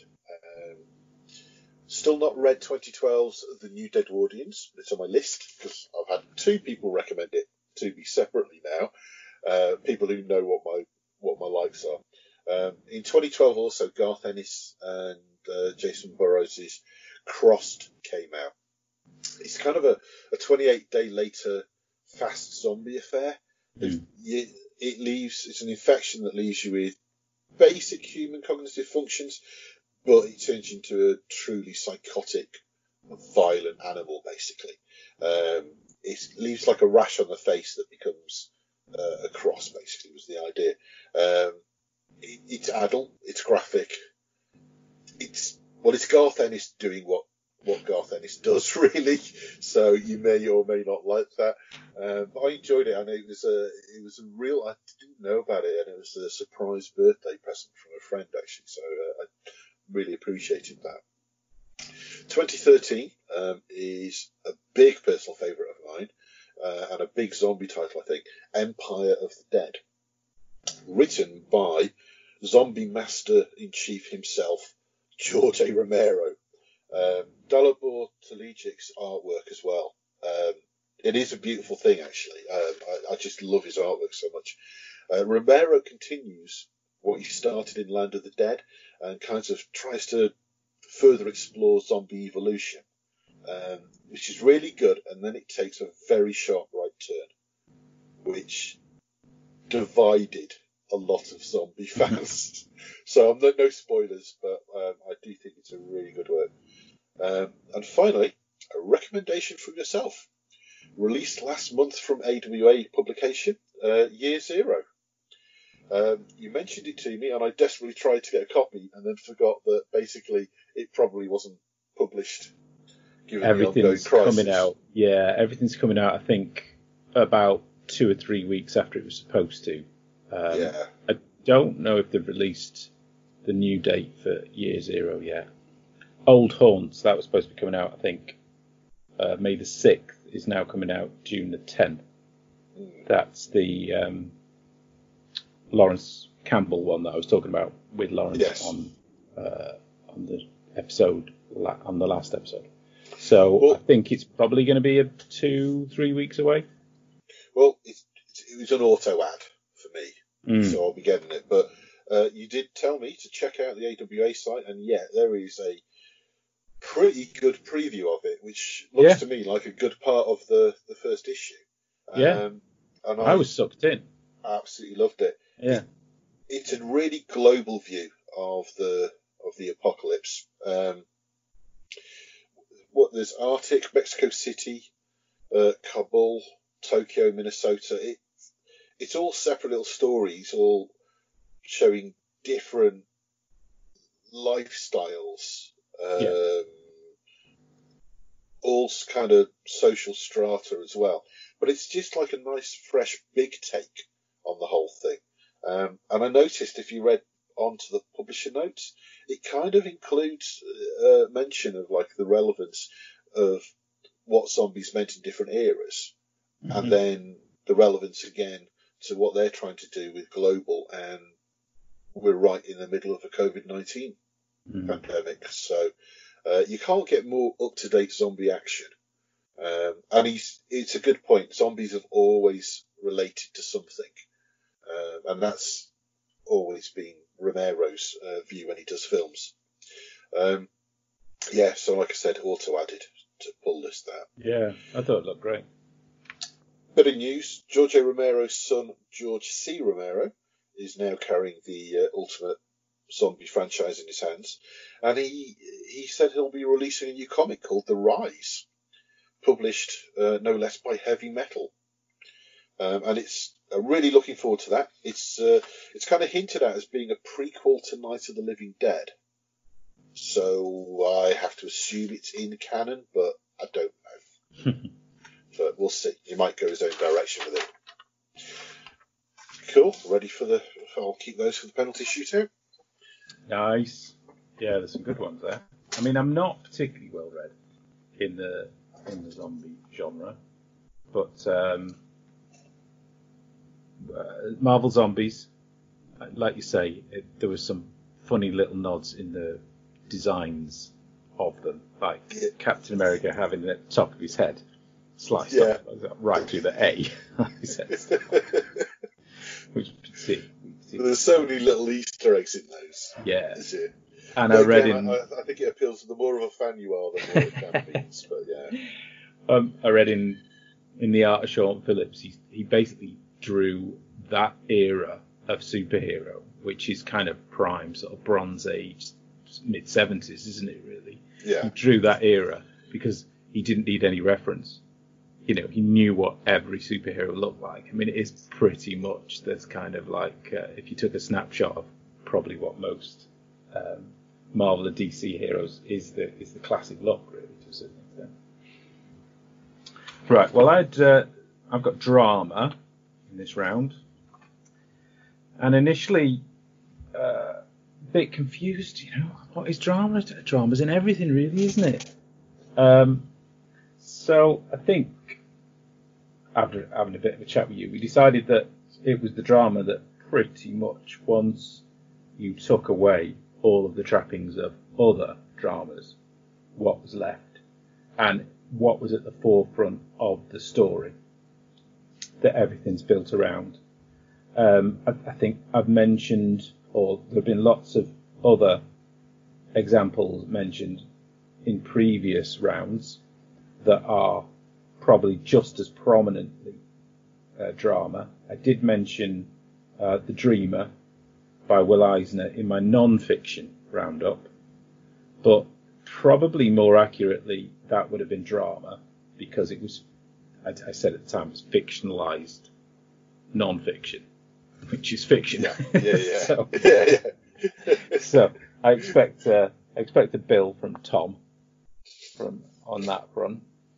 Love and Rockets has been represented so far in sport and romance against each other. And even though, especially early on, there are lots of sci-fi elements, you know, at its heart for years and many issues has been drama. Whether it's whichever brother is at the helm of the stories, drama is the driving force of those stories. So I'm just going to jump in with my examples, really, just putting forward 5 dramatic books. There's a great one which is called Hicksville by Dylan Horrocks. Have you read that? It's actually mentioned in Understanding Comics. I think Dylan's a New Zealand cartoonist. Spent some time in the UK, I think, in the early 90s. It's published by Drawn and Quarterly now. I think it was initially self-published or with a small publisher. It's about a cartoonist who returns home. He specialises in kind of mini-zines, sort of autobiographical mini-zines. He returns home to New Zealand at the same time as a very mainstream superhero fan arrives in the country. It's a story where old loves get rekindled, and the secret of a successful comics creator who was originally from the town Hicksville and is now in exile is revealed. So there is a mystery at the heart of it. So there are elements of other genres, I'll admit it. It could be a fantasy, there are elements of a sort of crime, but at the heart, the thing that really drives the actual story is a small town that thrives on comics.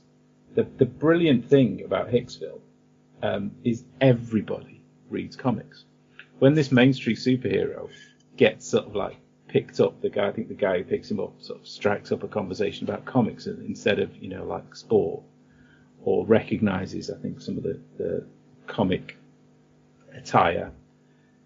He stays in a bed and breakfast, and the old lady has stacks of comics in the tea shop that she runs as well.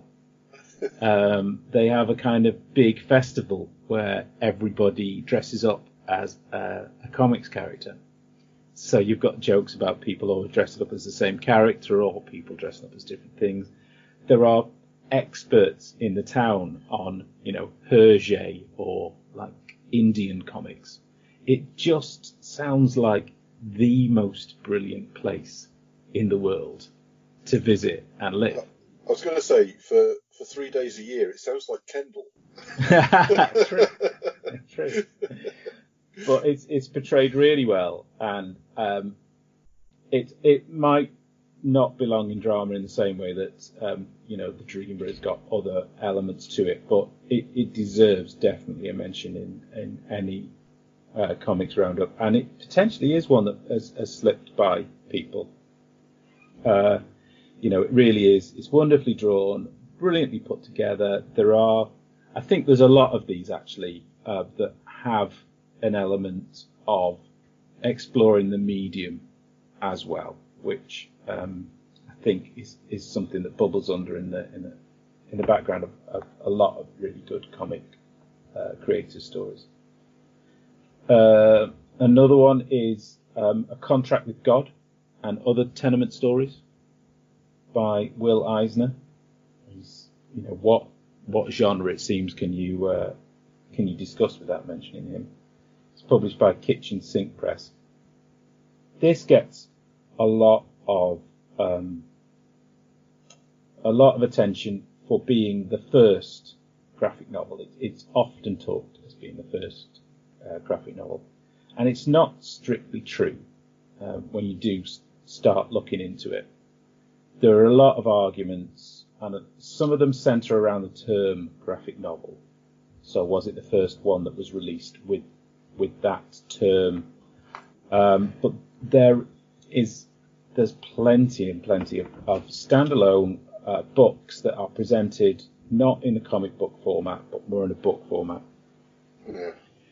Gil Kane published a book called Savage, I think, in the 60s, self-published. It might not have been termed a graphic novel, but in form and function, it probably was. St. John Publications had a digest-sized, what they called a picture novel, and Contract with God is a small sort of digest-sized book. It's not nowadays a standard. It looks more bookish if it's a comic book size or oversized album size. This was a digest-sized picture novel. It rhymes with Lust from 1950, drawn by Matt Baker, who was one of the first African-American artists to find success in the comic book industry. He also penciled Phantom Lady. So, it might not be the first graphic novel, but in terms of having, drama at its heart, it's centres around 4 stories linked by, sadness, violence, loss. There's the title tale, Contract with God, centres around a man losing his faith after the death of his adopted daughter.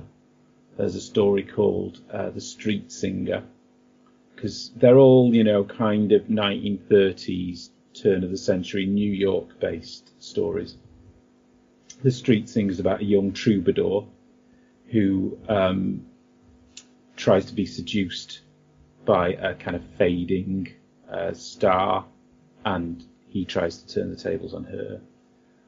There's a tenement in the Catskills story, I think, called Cuckooline.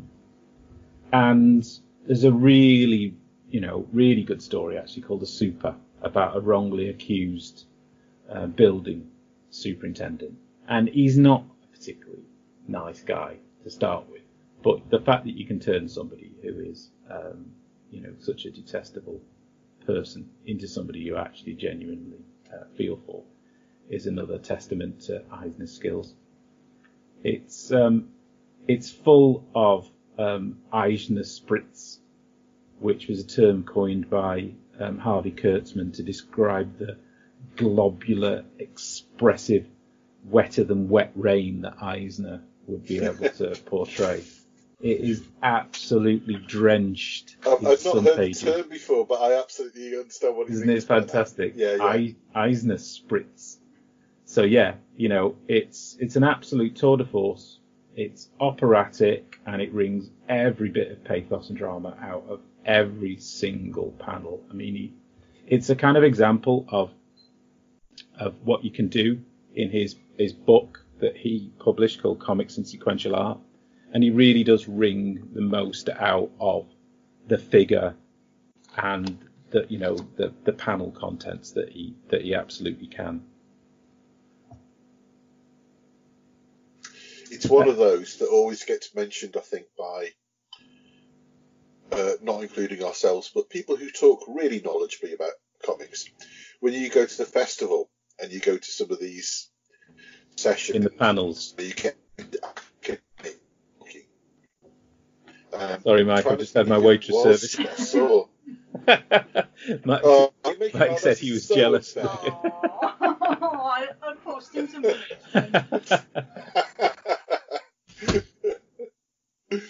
Yes, it's definitely. I mean, it's somebody, and they were going. Oh, I can't remember who it was that was talking about it, but I think it was to do with the fact that it was an example of like a closed story. It's all 4 stories all within one sort of like apartment block and all that kind of stuff. But it's a real academic favourite, I think. Yes, and it has an interesting thing. I did catch. I think somebody's actually filmed it as well. Oh, made it into some short stories. Yeah, I just caught some clips of it online, but it's sepia. It's a small. It's gorgeous. It was probably one of the first things I read of Eisner's as well. I think I discovered it sort of before The Spirit. I knew he'd done The Spirit, but it wasn't as easy to get hold of. And this was very much around. I think it was published in the late 70s, but it was still around when I first started going to comic shops. So I remember picking that up. There's a book called Day Tripper from 2010 by Gabriel Barr and Fabio Moon, 2 creators that I've mentioned often on the podcast. It was published by Vertigo then, so it's DC now with the loss of Vertigo, unfortunately. But at its simplest, it's a book about life. There really is no other genres at play here that takes over the central story. The main character is an obituary writer who hates his job, called Brass. And it explores his life, typically using a full day or over a full day. You might get flashbacks or different time frames in the story, but generally it's told within quite a short time frame. Each chapter is set at a different age, so the story is not told chronologically. So the title of each story is usually the age that he's in. So I think it starts with possibly 31, and then it goes to 21, and then quickly to, I think, 27. I don't really want to say a lot about this, but there are elements that, if you haven't read it, are great to discover for yourself. It ties together wonderfully. Gabriel Barr does the covers, Fabio Moon draws the interiors, but they work so closely together. You don't often know who's done what. They get credited on these stories a lot, and I think they work so closely that they are very involved in the project as a whole. I think they will be, helping each other out to tell whatever tale is the best. I don't think it's as simple as Gary O'Barr writing it and Fabio Moon drawing it. I think they have literally created the things for themselves. But it's a wonderful, wonderful book, and it's one of the great things about doing these lockdown mutterdowns is that ability, when you have the time, which I didn't last episode, which is unfortunate, but when you've got the time to actually reread some of these books and actually remember, what is so great about them. I started early and I managed to factor in a couple of rereads on the superhero theme and on Day Tripper, and it was fantastic to come back to. I really, really enjoyed rereading Day Tripper. Another one, Hey Kids Comics. It seems we can't go. I mean, we should be playing lockdown mutterdown bingo, really, shouldn't we? Or turning this into some kind of drinking game. It's a bit late to come up with this, but really, any mention of Eisner, Love and Rockets, or it seems Howard Shakin, it's like, right, 2 fingers. So yeah, Howard Shakin. I mean, I can't get enough of the guy. Luckily, because of lockdown, he's been on a lot of stuff. Tom very kindly sent me a link to another YouTube video he's done. He's been on, it seems, every podcast at the moment.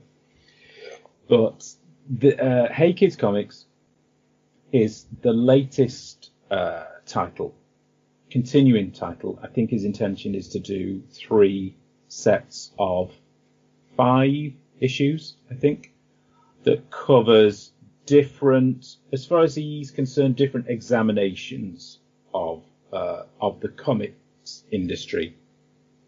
The middle one I heard him talk about is about the infantilization of the industry. So I think it's going to deal a lot with the Comics Code Authority and the Senate hearings. This mainly deals with, I think, the potential and almost disappointment. It takes you through the history of comics, largely through the eyes of 3 fictional creators. There's a female creator called, I can't remember what she's called, actually. I didn't make the notes on that, but she seems to be based on Ramona Frandon, maybe with a touch of Patricia Highsmith. She's written for some highfalutin publishers and ends up working in comics. There's a white-haired gent who seems to be Gil Kane, who Shakin was the assistant for a year. And going back to the mention in when I was talking about graphic novels, there is an African American creator and there weren't that many of them, at the birth of comics, but I think this one probably is based on Matt Baker. He was supposed to be a sharp-dressed guy and a big hit with the ladies. So, and it certainly comes through in the story. So through the eyes of these 3 characters, we see them simultaneously through 3 different eras of comics. So the birth in the 40s, the rush to produce work, get artists involved, jump onto the success of the new medium. The high point of the 60s, really, which is, the Marvel age. I mean, I'll go on to discuss this in the next section. And then there's a section on the sort of movie success of the late 90s. And you follow these characters through, from their early years to their autumn years. It's really, really well told. We've spoken about this a few times, and one thing I don't quite get is the amalgamation of these real life people into a character. Is that for the storytelling purpose, or is it more along the lines of you can't sue me if it's not you? A lot of them are already dead. I think it's much more for story purposes. And right. I've heard him talk about it and say that everything happened, but not necessarily as he tells it, and not necessarily by the people involved. So there is a story of, I think, Alex Toth hanging an editor out of the window. And it's kind of got blown out, and it's sort of an industry legend story. So he includes that.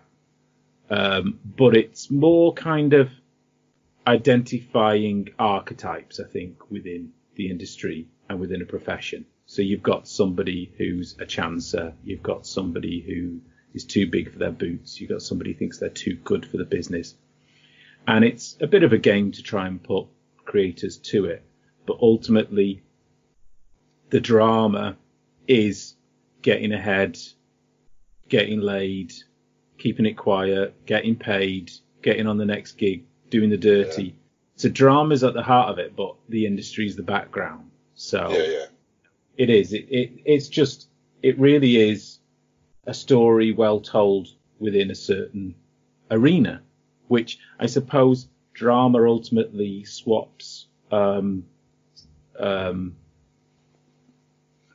extra elements that are added through sci-fi and fantasy, and it becomes more reflected in the setting. So I think all of these, have got particular settings. I mean, as is my bent, it usually ends up revolving about comics or the history of comics. But, The Contract with God's got, tenements in 30s New York. Hicksville's got this amazing sort of like comic-centric town.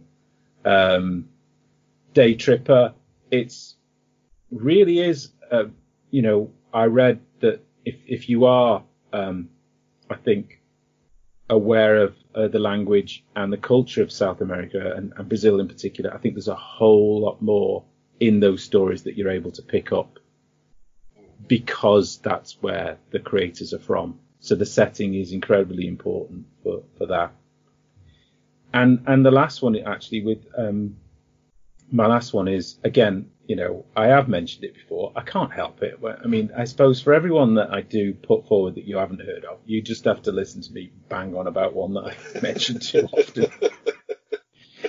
But, you get in touch and tell me you've read it, and, and I'll be happy to stop talking about it. But until then, there are some of these books that are just too darn good. And Slang Pictorial by the mighty Nick Prolix is one of those. And it's yeah. House. In terms of those stories, the location is everything, it's a kitchen sink drama. Absolutely, yeah. And the setting really drives the story. It's set in the 1960s.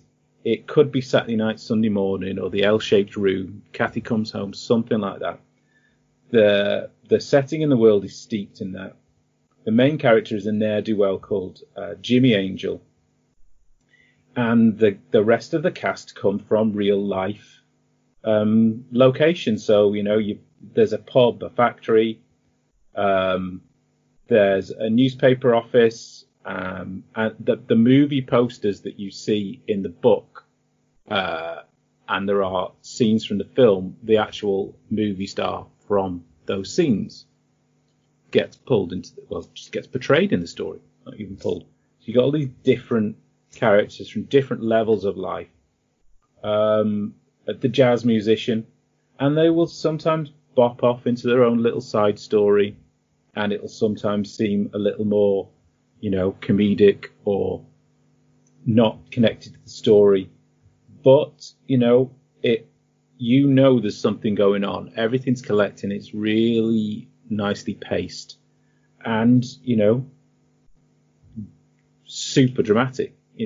I think the tension that has been built in only 3 issues, that's crazy. I just can feel something's going to kick off. And it's brilliant. So that's self-published from Nick. And is there an inside track you have on the next? I have asked, and I'm pretty sure he's working on 4. I think he knows, but I think when I did ask about it, he was a little bit cagey. I know with Nick, he's incredibly creative and usually has 10 different projects, or at least ideas for projects going on. Yeah. So I'm pretty sure he's not going to abandon it, but I don't have an inside track, I'm afraid. So yeah, it's just, I think that was my conclusion really when I was looking at drama is, what you lose in that added kind of pizzazz of, special abilities or, rocket ships. It really is centered into, taking a story to a certain place and seeing what drama you can find in it. But I mean, to some extent, that's the same with everything. But when you've taken away the added sparkle of what certain genres bring you, there's still drama. Yeah, it's always one of those difficult genres, I think, because I think we found that with romance as well as being one of those kind of integral to a story rather than a genre in its own right. We found enough, we found examples, we found the best of the pure, but a lot of these genres are just, they're always going to be, they have to be a subgenre to another by default. Yeah. There's very few examples like you've come up with what I'd call pure drama. But yeah, it's a difficult one, I think. Cool. So, penalties. Okay, do you want to go first? Then I'll fire back. Okay. Well, slang pictorial. Slow boiling, expertly paced, deeply involving with simmeringly classic cartooning. And I'm going to go with 68, which is a recent find for me. Mark Kidwell. He brings the infected to the Vietnam War. Grunts, hippies, G-men on the Ho Chi Minh Trail and on the home front in this great period setting.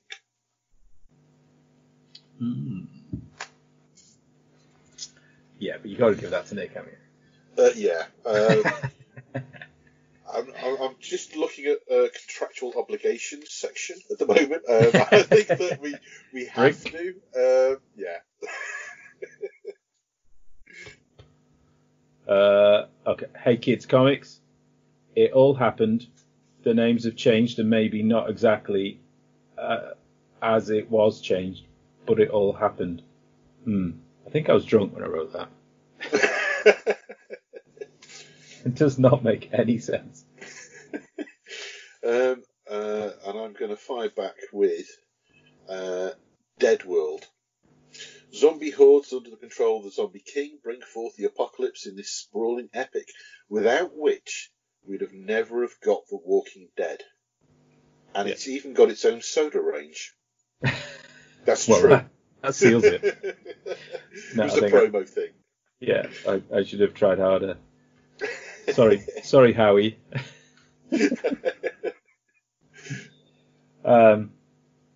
Hicksville will leave comic fans hugging themselves and wishing there really was a place like Hicksville.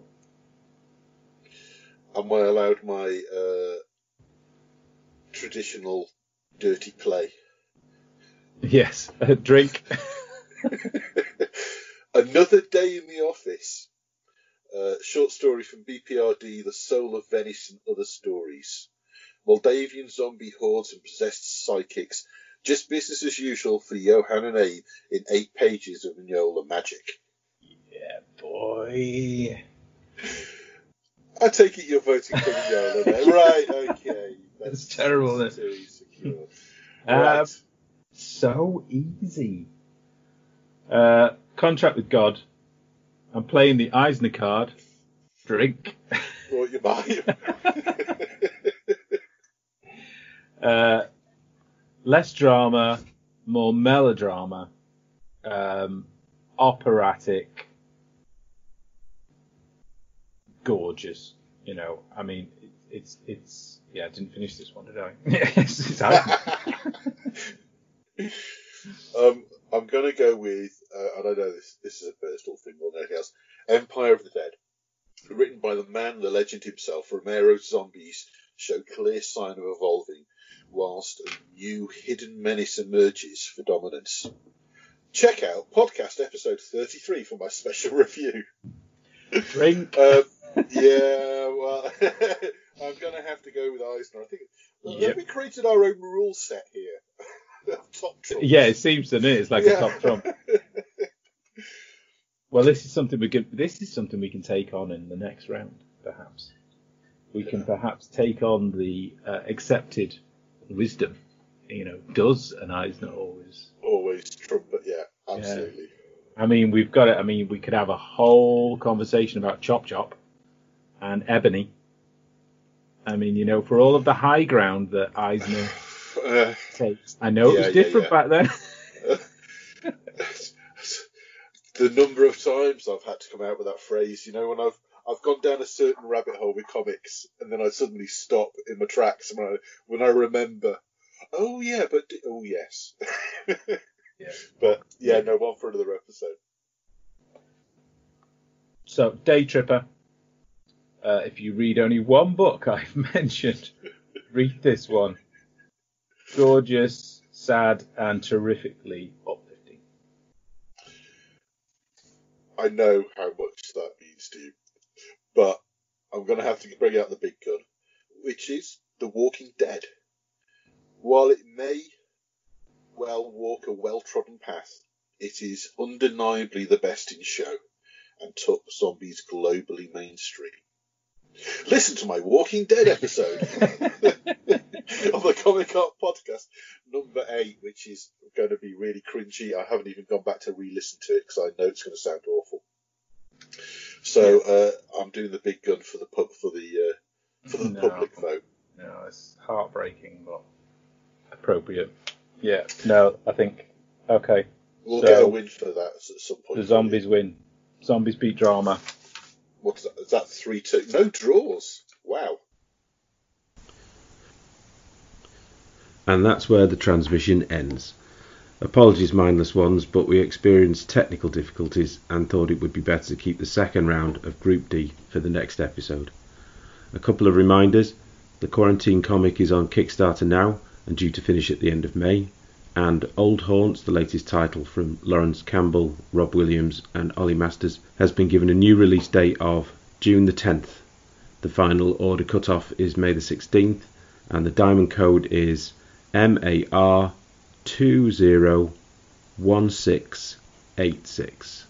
That's MAR 201686. Thanks for listening.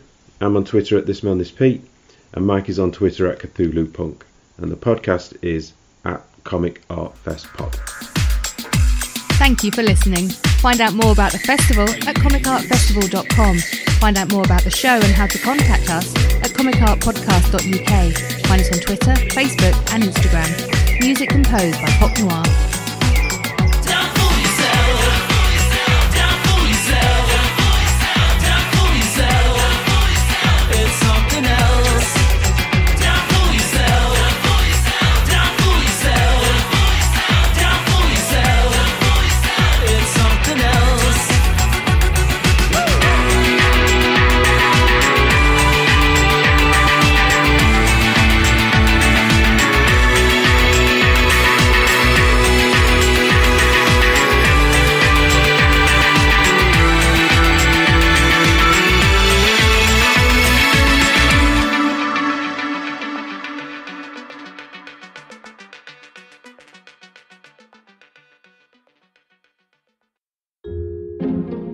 This podcast is part of Britpod Scene, an independent network of uniquely British podcasts that's always growing. Check out BritpodScene.com or Britpod Scene on Twitter to find out more.